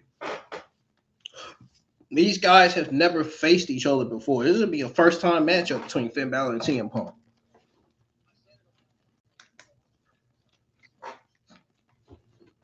Just like it was a first-time Gunther versus AJ Styles one-on-one match.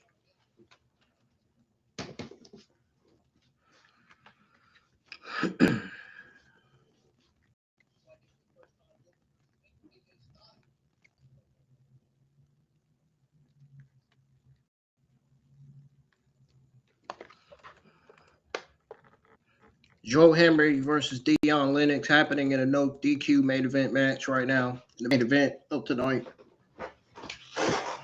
NXT currently on a split screen commercial break. If y'all just now tuning in, man, welcome. You missed the first hour of NXT and you missed almost the second hour of NXT.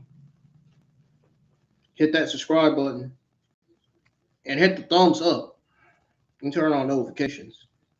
That way you'll be notified on when my Evolve Watch Along goes live. I already have it scheduled. It's going to go live at 7:52 p.m. But still have on your notifications because I could be going live at 7:52 p.m. even though I got it scheduled for that time.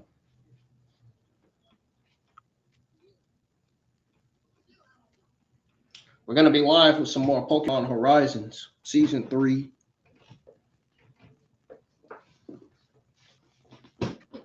Now, Pokemon Horizon Season 3, those of you that don't know, those of you that are not Pokemon fans, that are new Pokemon fans, I think those of you that are old Pokemon fans already know the title of Horizon Season 3. It's Rising Hope.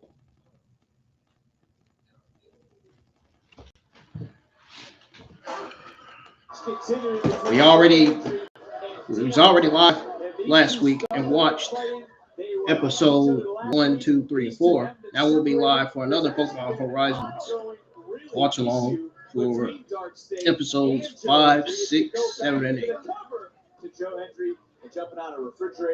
And that live stream will be this Thursday night. Tomorrow night we'll be live for Evolve. It looks like he's starting to plan it. It's all about that master plan. How many times have I said it, Victor? Preparation is the only love. If God says, seems like they got something in mind. What is it? What is it, Victor? Only time will tell because we do know when it comes to Dark State. And you heard Cutler say it earlier tonight. Hit the thumbs up on my Monday Night Raw watch along, my Evolve watch along, and on this watch along as well. Make sure you share the stream to all social media platforms. Let everybody know I'm still live on NXT. We got 8 minutes before it goes off the air. At least 8-7 minutes. Earlier tonight, Dion Lennox would love to have the NXT title. Joe Hendry's been close in the past to having that championship. And look at Sugars. Sugars calling the shots. And again, it's all legal. There's nothing artificial in this match. Oh, the Sugar Man is helpless. Sugar Man just set this up. Well, he set it up, but he was just set down with that steel chair. Bouncing bouncing off Lennox and then bouncing off himself. And you can see Dion's in pain, holding that right hand. That right and Joe Hendry's got advantage now, slugging away. Lots of right hands. As the NXT Universe showing they believe. Oh, wait a minute. A little assist from OTM. Now those are some custom brass knuckles. A big right hand, and again, it is all legal, no disqualification. Will it be enough? What? Oh, I thought Dion Lennox was knocked out. Take another look at this right. And somehow, some way, this fight is continuing. And oh, whoa. Of course it's continuing because these guys are not done. And Joe Hendry starting to feel. Come on, finish the job. These guys have the energy to do more. Looking for that standing ovation.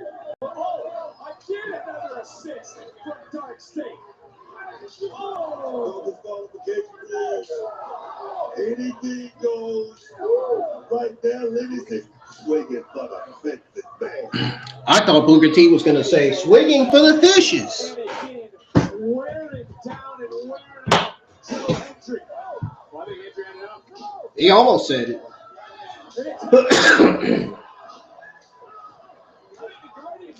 Might have been what he was trying to say. I don't know. Oh! Joe Henry done hit Dion Lennox so many times with that kendo stick. But Dion getting hoisted. Standing ovation from Joe Hendry into the cover. Hey, just Again, here we go. Here we go. And it's legal. It's all legal. And this is why I was asking about this sort of stipulation. As Joe Hendry getting dropped. Sit down high. Lennox rolling into the cover. That's it, man. And OTM. Uh-oh, big Price getting in on this action. And again, it's all legal.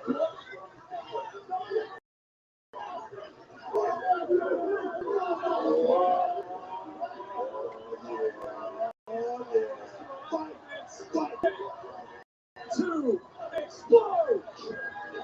And it's 3-on-2. Someone's got to give. I told you I felt bad for the official book. Big Price talking to Mike, man. I like it. This is backup. This is backup like my baby. I like it. This is exactly what Joe Hendry needed. Joe Hendry knew he had some backup. But you got to remember, too, as this fight is going on, this matchup is continuing. Get back to the ring. Dion Lennox. That table was brought out by Dark State, who's now fought off. darn, they all going to the back? Damn. He was got to get that situation. Wait a minute. Give it up to Price and then. My thing is, I was wondering if you really trust them. Joe Hendry made the right choice. I don't know if it came to so much to want to protect Joe Hendry as it wanted to be get the piece of Dark State. But right now, Hendry. Uh-oh, what's this we about to see here? Oh!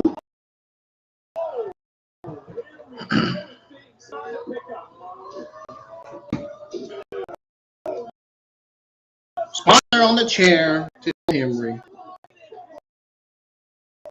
And Joe Henry. Oh!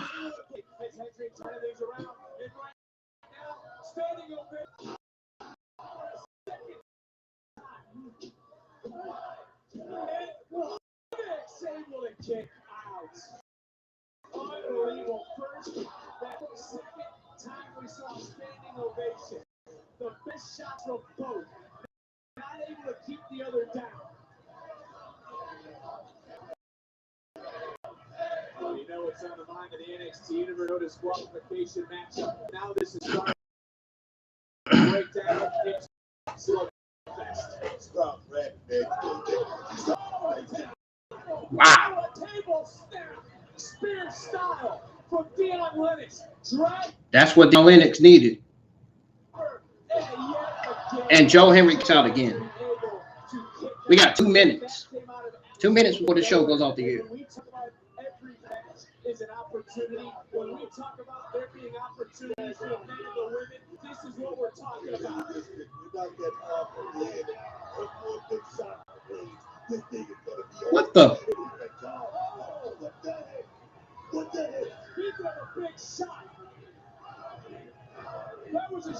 Tony D'Angelo. And that was a second one. Tony D'Angelo just targeted Lennox. Why is he having Joe Hendry? Hendry had backup. You said it earlier. He was wise. He knew he had someone in his corner. Oh, no. What in the world? D'Angelo, and now he's trapping Joe Hendry over Dion Lennox? The hell?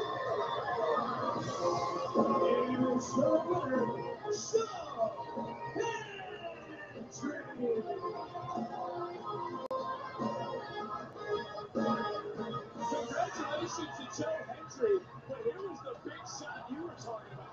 It came from Tony D'Angelo, who then dropped Dion Lennox. We thought he was here to be in the corner to help Joe Hendry.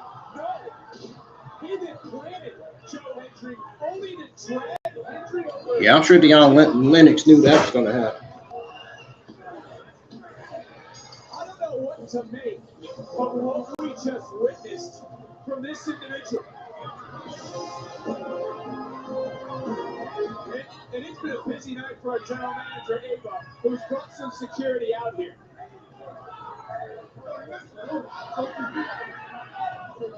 And Tony D'Angelo is attacking the security. And look, this was a night championship.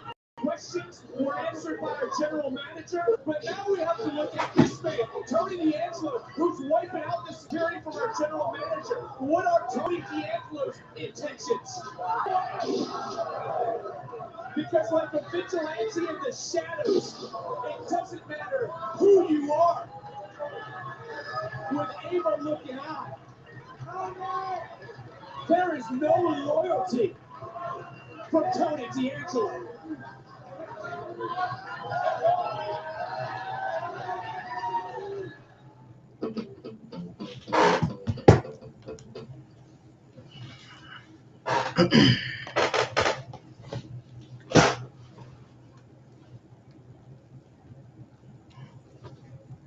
When are they going to put Tony D'Angelo in a fucking feud? They got him coming out week after week after week after week.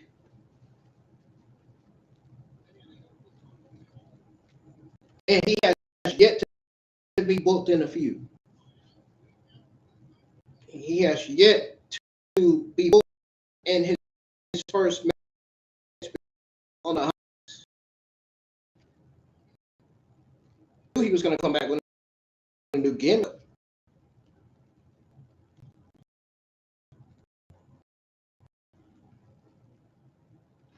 NXT having Tony D'Angelo coming out doing all this stuff, it's going to die quick if they don't put him in the feud or if they don't put him in the match. Something.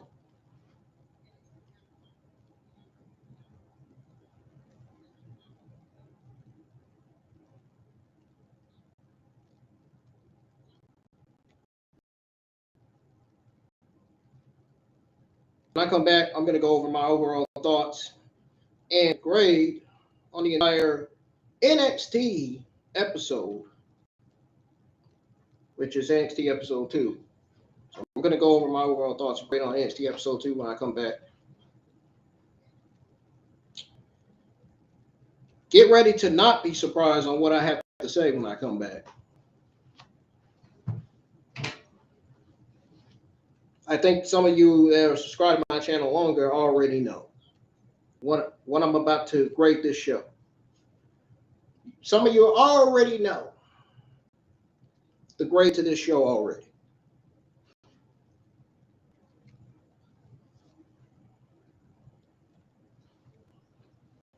I think the grade that I'm going to give this show absolutely fits. It's absolutely right. I think it's the right grade.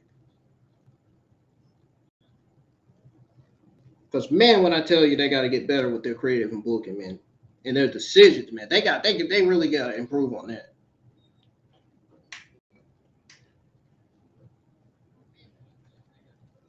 I'm not gonna stop saying it until the creative and the booking in NXT gets better. I ain't gonna stop saying it. I'll keep saying it.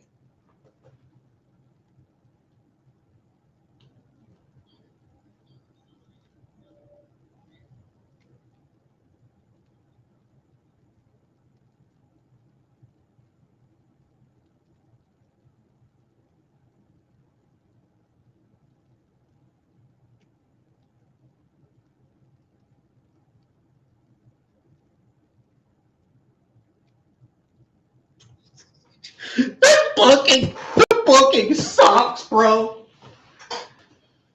Oh my goodness, bro. And it's not just me saying it. Most of the IWC community that watches NXT are saying the exact same thing. The booking and the creative is getting worse and worse, and it needs to get better. That's how sad and that's how mid the NXT shows have been every Tuesday nights. They got to do something, man. They got to make a change to this show, dude. They got to do something. They're going to lose more and more audience if they don't. I'm telling you. I'm telling you, man. I've been watching WWE since I was a kid. I know. I know when the show's going to be terrible and when it's going to be mid, when it's going to be solid, and when it's going to be great. Judging by the creative and the booking, judging by the match card, judging by whether the show's going to deliver or not. Well, when I come back, I'm not going to have too many good things to say about this show when I come back. And like I said, y'all already know what grade I'm going to give this show this week. It's not going to be, it shouldn't be a surprise to anybody. I mean, look, it's not the talent's fault, dude. It's the NXT creative team. They're mid-creative in booking. I've been saying it for months and months and months. It's got to get better, man. This is ridiculous.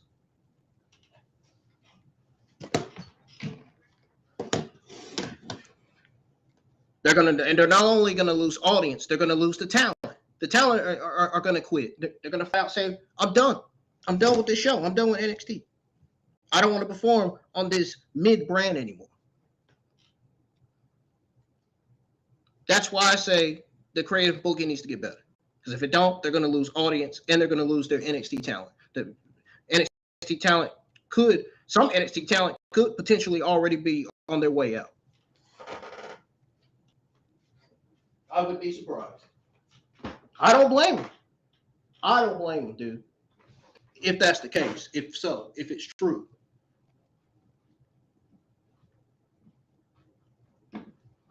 Because that's what I've been seeing and hearing all over the internet. Is some talent are about to be on their way out soon because of the. I wouldn't be surprised if it's because of the fucking NXT ratings.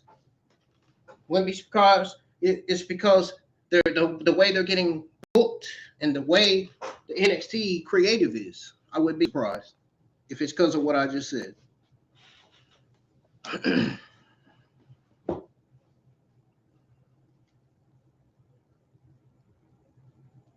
They got the talent, they got the audience, the booking and the creative on these shows, and the shows especially need to get better.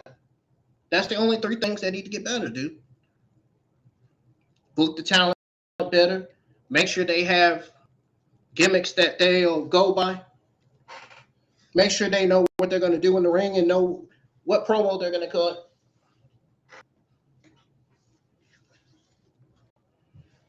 Yeah, I can certainly say that Monday Night Raw is absolutely 100% without a doubt doing better than SmackDown and NXT. I wouldn't be saying this on my Monday Night Raw watch along because Monday Night Raw, their shows have been solid so far this year. At the start of this year. Last year, some of their shows been solid, some of their shows been mid.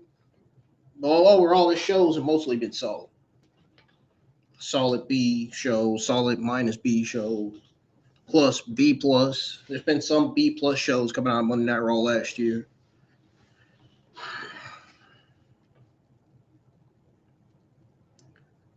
Not the case with SmackDown.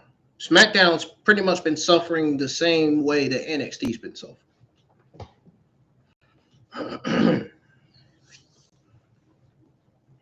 Yeah, the booking and creative on both brands has to get better. It really does. I mean, we had a good episode of SmackDown last week. You know, you got Trick Williams, you got Matt Cardona, Jordan Grace on SmackDown from last week. Well, it was a little bit of an upgrade, a bit of an improvement coming out of SmackDown. Hopefully, improvement keeps going for that brand.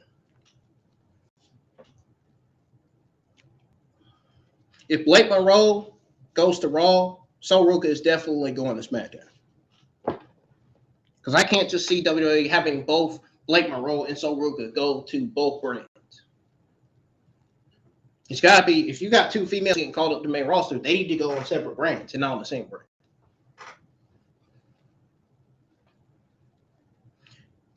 You got to make sure the SmackDown and Monday Night Raw men's and women's division is filled up as fully as possible.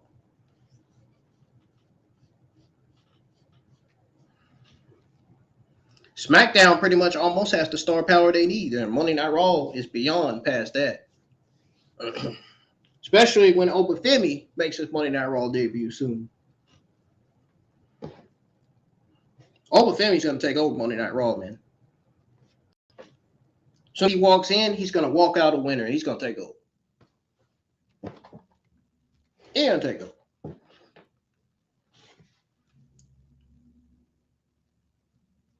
Just like Kanu Carver, he is going to take over NXT. That guy's going to be a star. No question about it. That guy's going to do, Keanu Carver's going to do great things on the NXT men's roster. I can see him already being NXT champion. Probably by the time the middle or the end of the year. Depends on how they book him and use him on TV. Hopefully they don't book him like shit, because then there's going to be some Keanu Carver angry fans in the community, frustrated and disappointed. Rightfully so, I would be. I would be if I seen him getting booked poorly and stuff. Yeah, make sure you're not booking your newest younger talent poorly, like they did with Shiloh Hill and that new luchador.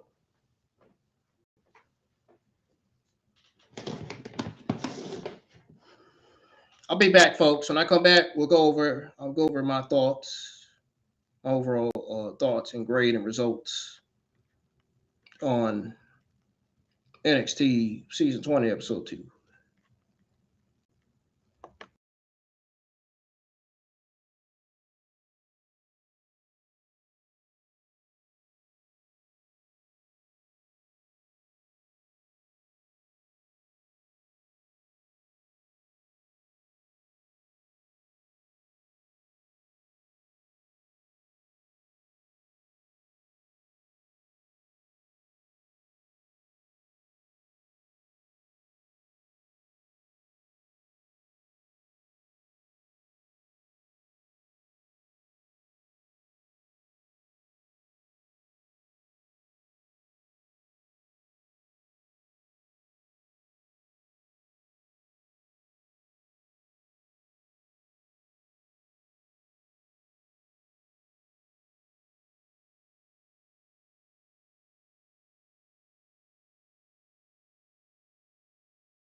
All right, sorry about that, y'all. I'm back.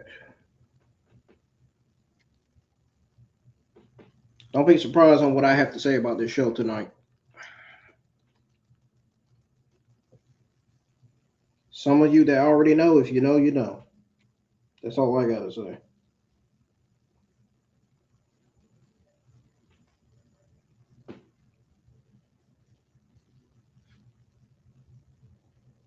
I'm gonna be straight honest with y'all. I'm pretty sure some of the journalists and the podcasters have the same opinion. I'm pretty sure they agree with what I'm about to say.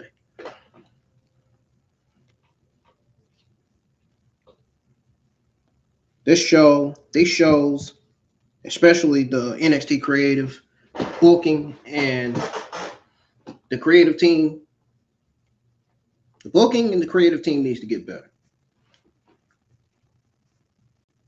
The creative and booking needs to get better. It needs change. And it needs change now.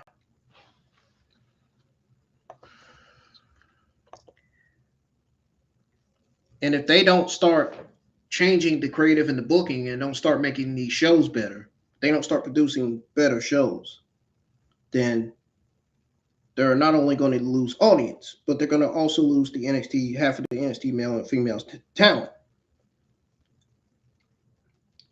And half of those talent are going to be walking out. And they're going to want to be released from the company because they're not getting booked correctly. And the creative is fucking mid as ice. And they're getting booked poorly and used poorly on TV. You know what I'm saying? And they're not getting over with the audience. That too. This week's NXT absolutely fell flat on fucking paper. Even this episode of NXT was not it.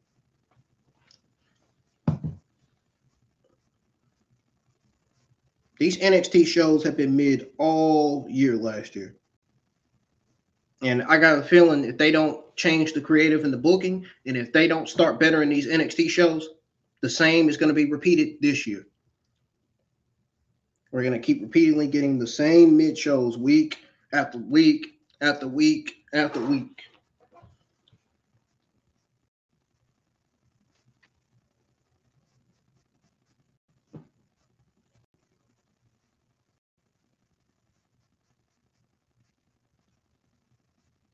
I want NXT to succeed, man. I don't want them to fail, but they're not doing anything to make their shows better.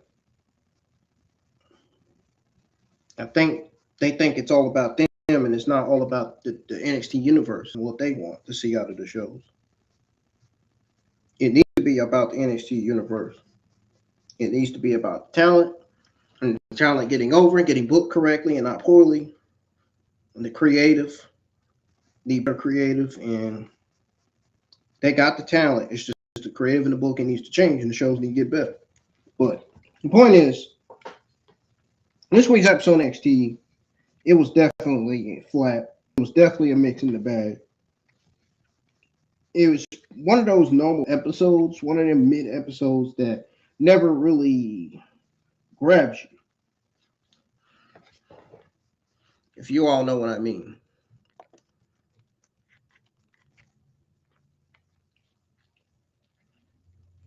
The speed title still isn't compelling enough to make anybody fucking care whatsoever.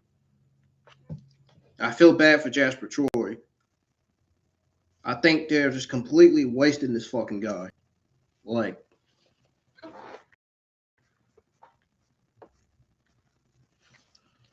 I'm sorry. WWE needs to make the Speedman's Championship mean something, because right now it's looking like it's meaning nothing.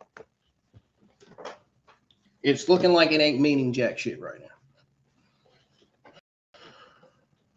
They need to get rid of the Men's Speed Championship, first of all, because it's not even an NXT. It's a Speed Championship that should be on WWE Speed television. Oh no, but WWE got rid of Speed. They got rid of WWE Speed. You know, it airs on Twitter X live on WWE's YouTube or Twitter account. Yeah.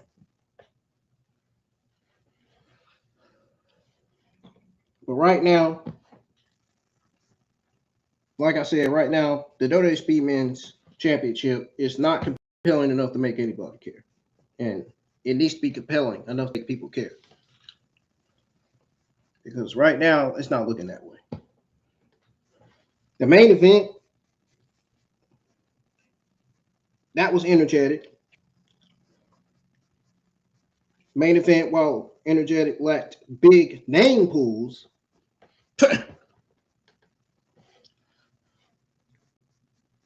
Most matches blended into the background.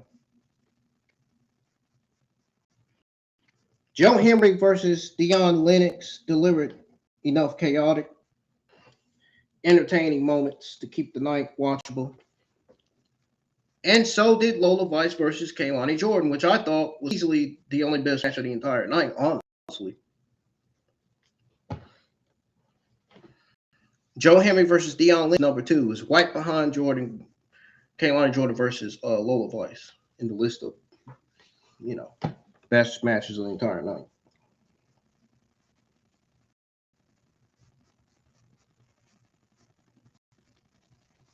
And then Tony D'Angelo's wild interference. I don't know what they're doing with Tony D'Angelo and his new gimmick, but they put it up, dude. They need to, dude. That guy should have been in a feud. He should have been booked in a feud already. They still got him coming out doing all this choke slam. It's been the same repeated shit for 3 fucking weeks. For 3 weeks, it's been the same repeated stuff. It's time to either put this guy in a feud or call him up to the main roster. Because I don't think his run in NXT with that new gimmick is going to last long. If they don't start getting it up a notch, if they don't start stepping it up, if they don't start making Tony D'Angelo and his gimmick a big deal. I'm just saying.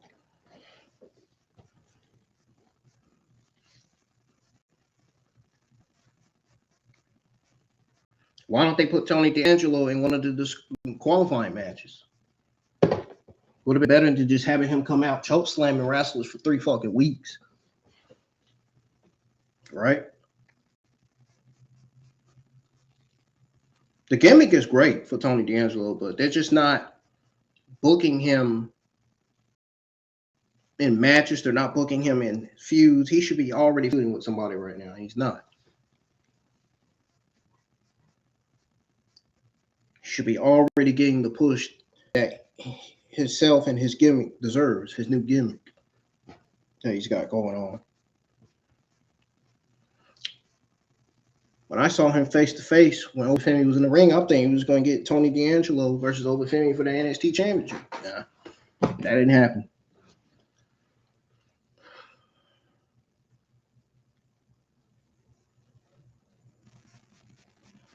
If Obafemi being on the main roster, Tony D'Angelo versus Obafemi will never happen until Tony D'Angelo gets put on the main roster. Then we'll probably start seeing WWE will probably start going back to that match again, or back to that feud between those two. I can see Tony D'Angelo versus Obafemi being booked on the main roster. But I can't see it happening right now because Tony D'Angelo is still on the NXT men's roster and Obafemi is currently being hyped to. WWE is currently hyping up Obafemi's main roster debut, which will be happening soon. Very, very soon. The ruler, the destroyer, the brink of war, is going to dominate Monday Night Raw. And I cannot wait. It's going to be great. I really want to see him against Gunther. I want to see Obafemi versus Gunther. I want to see that feud. I really do. I think that is going to that feud's going to feed families. That feud's going to be Clash for the Ages. I think it'll be a banger of a feud and banger of a fucking match. Most important. I would have Obafemi as a babyface and have Gunther as a heel. Honestly.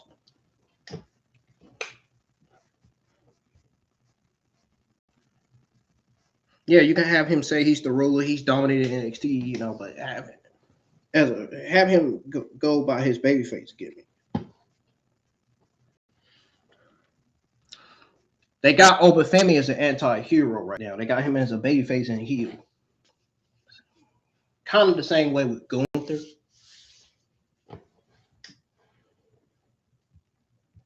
That's how they had Godzilla in them Godzilla movies.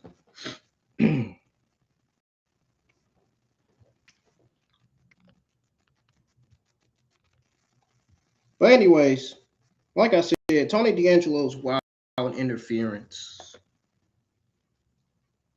It turned the finish into a no DQ scramble, basically. Yeah.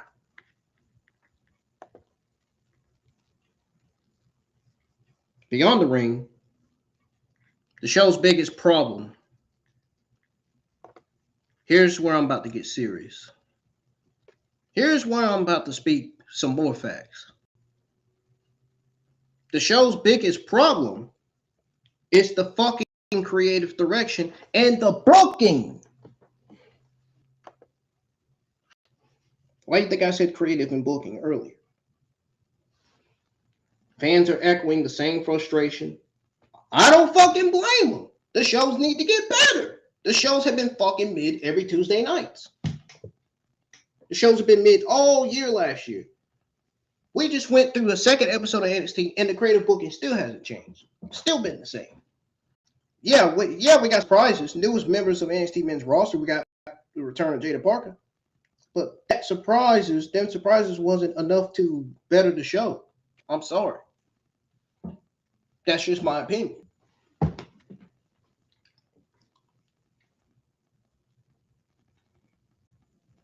And the thing is, NXT and their booking has been questionable for months, if not for years. It's been questionable ever since they started changing it from the black and gold to black and silver.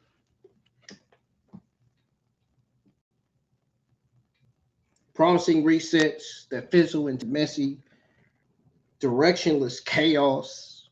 Ugh. The brand needs fresh, meaningful storylines and better title opportunities. Better booking and creative.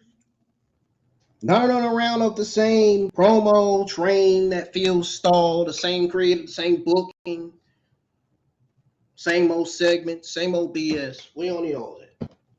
We don't need all that.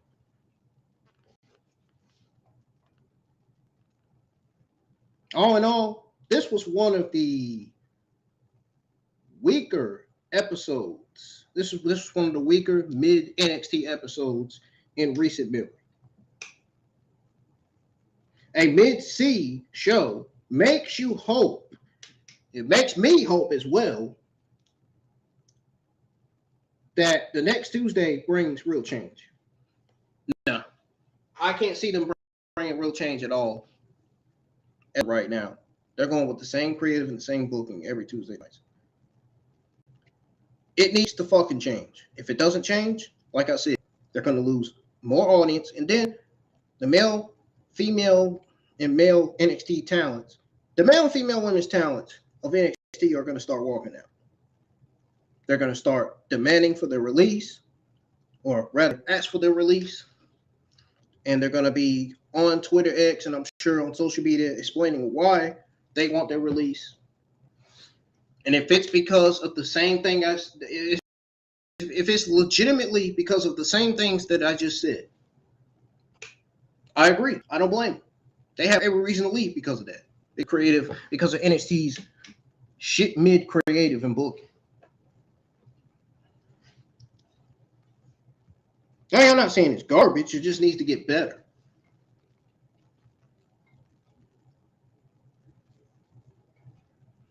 And even fans and insiders agree with what I'm saying. And what some of the podcasters and some of the journalists have been saying about NXT Black and Silver. They agree that NXT's creative team and booking needs a shakeup fast. It needs a fucking shakeup. All right, more than just a fucking shakeup. Huh.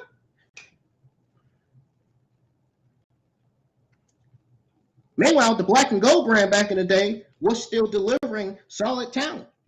That's not the case for Black and Silver.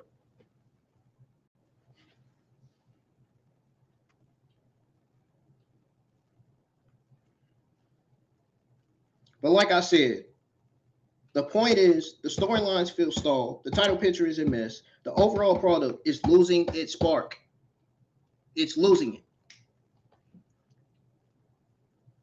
You're not going to see too much YouTube content creators going live with their NXT watch-alongs anymore. The more the creative and booking doesn't change, and the worse it gets. The more audience, the more YouTube content creators you're going to lose. That's just plain and simple. Dude, I'd say by next month, we're going to start seeing some talent walking out. It's going to happen. It's going to happen. I don't want it to happen. I don't wish this on no talent, but at some point, it's going to happen because WWE is not giving the fans what they want. They're not willing to book the talent correctly on TV. They're booking the talent poorly. You see how they did Shiloh Hill. And then they go and get this other newest member of NXT a title fucking shot that he didn't even fucking earn. Talk about poor lane booking. Talk about a mid decision. That was.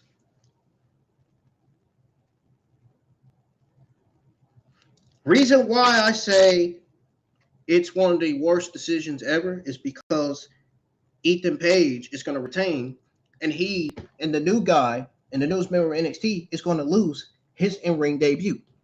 That's why I said it makes no sense to book a North American Championship match. In other words, it makes no sense to put a guy who's new to the NXT men's roster in a NXT North American Championship match in his in-ring debut that doesn't even make sense. A match he didn't earn. A match that he's easily going to lose. It's going to make him look like a fucking loser. And not only is it going to make him look like a loser, it's going to make him look like a fucking jobber. It's going to make him look clueless. It's going to make him look like he was on TV for nothing. He got booked for absolutely zero reasons. It's going to be a waste of fucking time.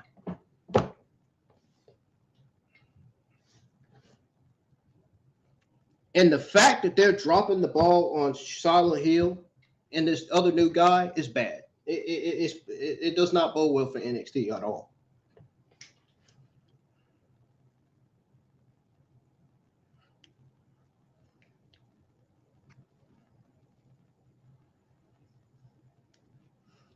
That's why us NXT fans need to pay attention to how they're going to book the Vanity Project and Cannon Carver. I hope Cannon Carver doesn't get booked poorly like that. Because that... Man, imagine how angry the Cannon Carver fans would be. Imagine how the Vanity Project fans... Imagine how mad the Vanity Project fans would be if the Vanity Project was booked poorly like that. Man. Is the NXT creative and booking going to change next week? I don't see it happening. They don't. I don't think they fucking care at this point. I don't think the NXT creative team and the writers, they don't fucking care. I just don't think they care. I don't. I really don't. And don't be trying to blame this shit on HBK. It ain't HBK's fault. It ain't got nothing to do with him.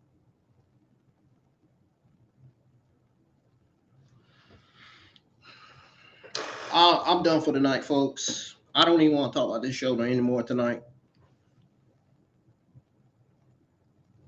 It was very, very unimportant. Not that exciting. It was simply a terrible mid-C show. That means it did not deliver tonight. I already discussed it. I'm not going to repeat myself more than what I already did. So I'm done. I am done for the night.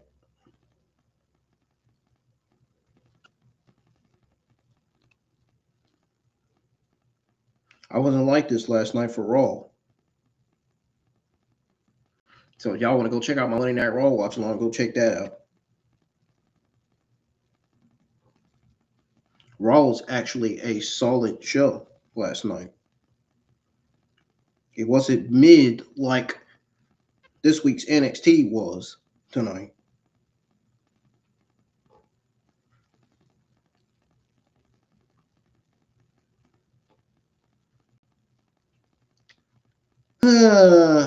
I don't got anything else to say, man.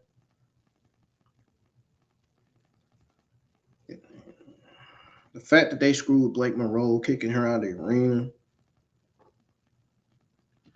and then they got her on TV cutting a promo.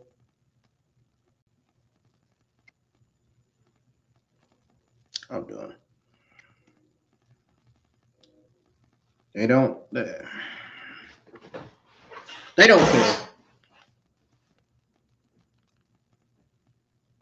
The NXT creative team just does not care about what the audience and what the internet wrestling community wants out of these shows. They just don't care.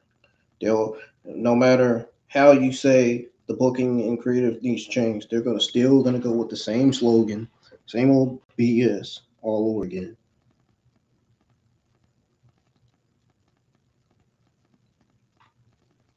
I'm not gonna stop saying that creative and booking needs to change till they do it. I ain't gonna stop saying it. I'm gonna keep saying it. I'm tired of watching mid fucking NXT garbage every fucking Tuesday nights on TV. I'm tired of seeing it. I'm tired of it. These NXT shows need to turn from mid to solid, or at least from mid to great NXT television. Not mid week after the next week, and then the other week, then another week after next. We get another mid episode. I'm tired of it. That needs to change.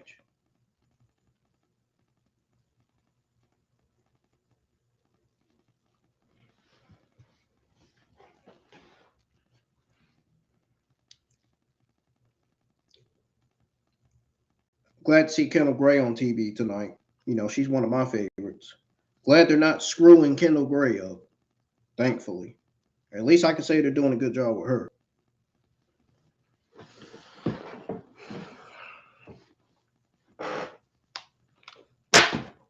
Hopefully they don't make a fucking bad decision having Kendall Gray drop the Evolve Women's Championship when she hasn't even had a longer reign as WWE Evolve Women's Champion yet. She needs to have a longer reign first for you to have her drop that title. Same with Stephanie.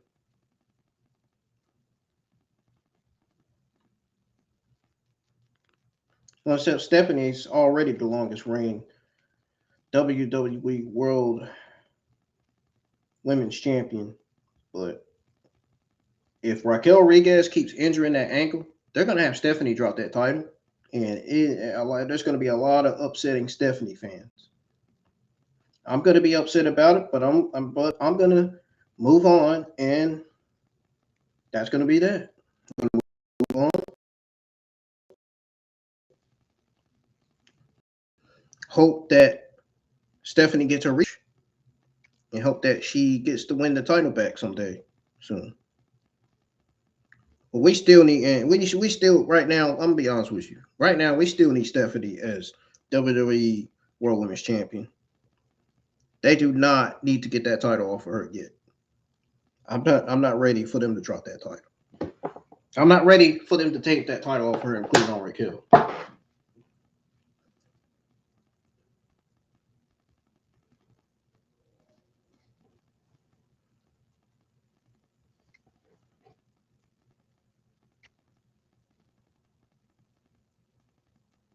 I know we are definitely getting Stephanie versus Liv for WrestleMania. For sure. 100% sure we're definitely getting that match.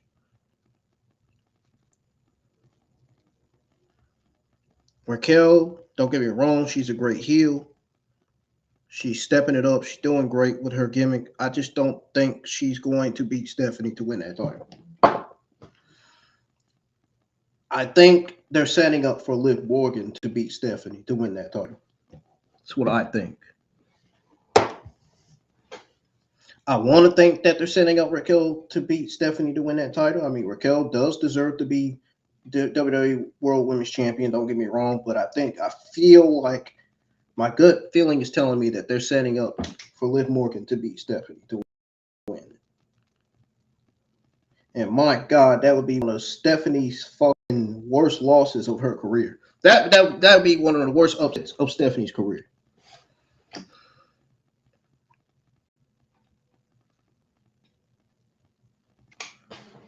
That would be devastating. Be not only devastating to Stephanie but to her fans. Well, you know, I'm Stephanie's biggest fan. You know, I'm one of her biggest fans. I'm a huge fan of Stephanie. I've always been a fan of her since she started. She debuted in the WWE. I could already see big things in her when she made her WWE debut. Her WWE NXT debut. Even same with Julia. You know? I'm glad they put that United States Championship back on Julia. What was the point of putting it on Chelsea when I don't know, man. All I'm gonna say is I'm just glad it's back on Julia. I'm not even gonna say nothing else about it.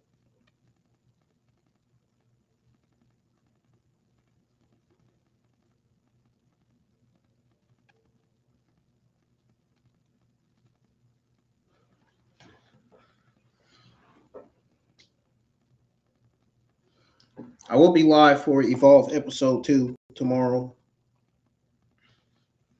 I hope to see you all in the chat for that. I have not done Evolve watch-alongs in a while. It's been a while since I had any. I've took a long hiatus from Evolve because some of the booking in Evolve hasn't really been what I thought it was going to be. But Kendall Gray will be on the show. Anytime I see that Kendall Gray is going to be on the show or that Kylie Armstrong is going to be on Evolve, I'm going to be live for Evolve. Believe me. Believe that. Believe that. The men's division, I think, is going to go down spiral now that Kendall Carver is on NXT. Sam Holloway is the next big man in Evolve.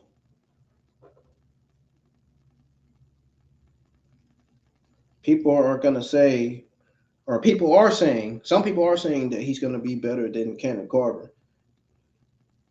Honestly, Sam Holloway,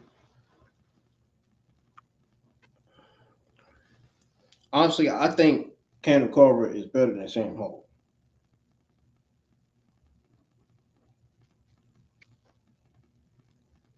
I just don't think Sam is past Kendall Carver's level of wrestling.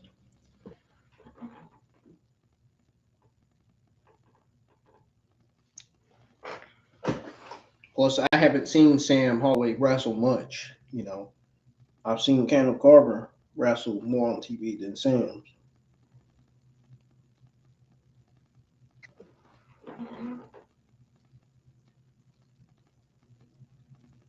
Yeah, Sam Holloway is a big man. Yes, he can dive off the top rope, but I just think Kendall Carver is better. It's better than him. You know, he has more athleticism than him, you know.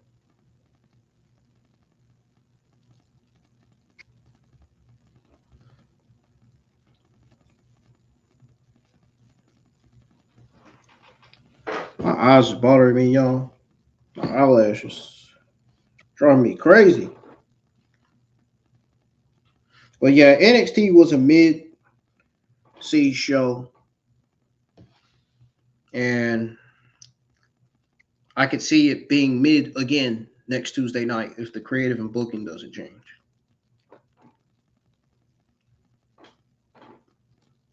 And if it doesn't change next week, then it's going to be mid every week again, like it was last year.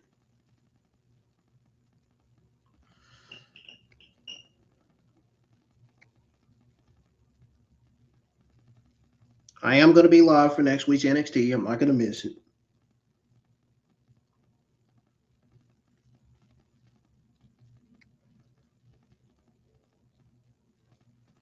Anyways, I'm out of here, folks. Adios. See you guys live for Evolve Season 2, Episode 2,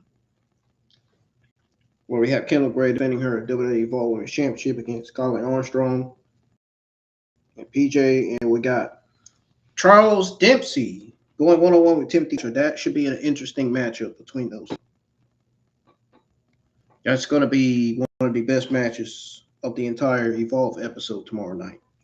I can't wait. Evolve's going to be a solid show tomorrow with that card alone. That card alone is going to carry the show. And wherever else is booked for that show. Oh, they said Vanity Project is going to be on Evolve tomorrow night. Yeah, the show is definitely going to be a solid show. Vanity Project, Kylie Armstrong, Kendall Gray, PJ. Talk about top Evolve megastars. Yeah. From looking at that card, the show is definitely going to be a solid B show, without a doubt. It's going to deliver. This is going to be one of the best Evolve episodes of 2026. I can feel it.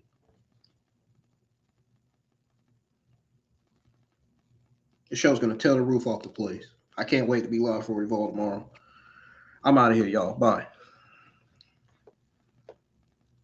And don't forget, I will be live with another one of them Pokemon Horizon live streams. One of them Pokemon Horizon watch-alongs. So, and then I got a surprise video that I'll be uploading for the Pokemon and Star Fox fans. I'm not sure if I'll be able to get to that, but I'll keep y'all up to date on that. AAA will be on Fox this month in Latin America, sadly. I wanted them to say it was going to be at Latin America and United States of America, but it said it'll be on Tubi. So I'm not going to be doing AAA watch-alongs until I can see for a fact that it's on Tubi. If it's not on Tubi, then no. And no, I will not be doing any AAA watch-alongs.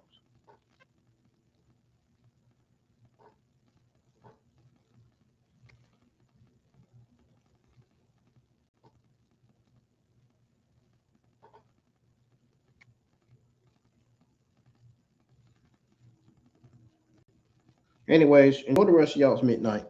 And I'll be live for Evolve tomorrow. I'm out of here. For real this time.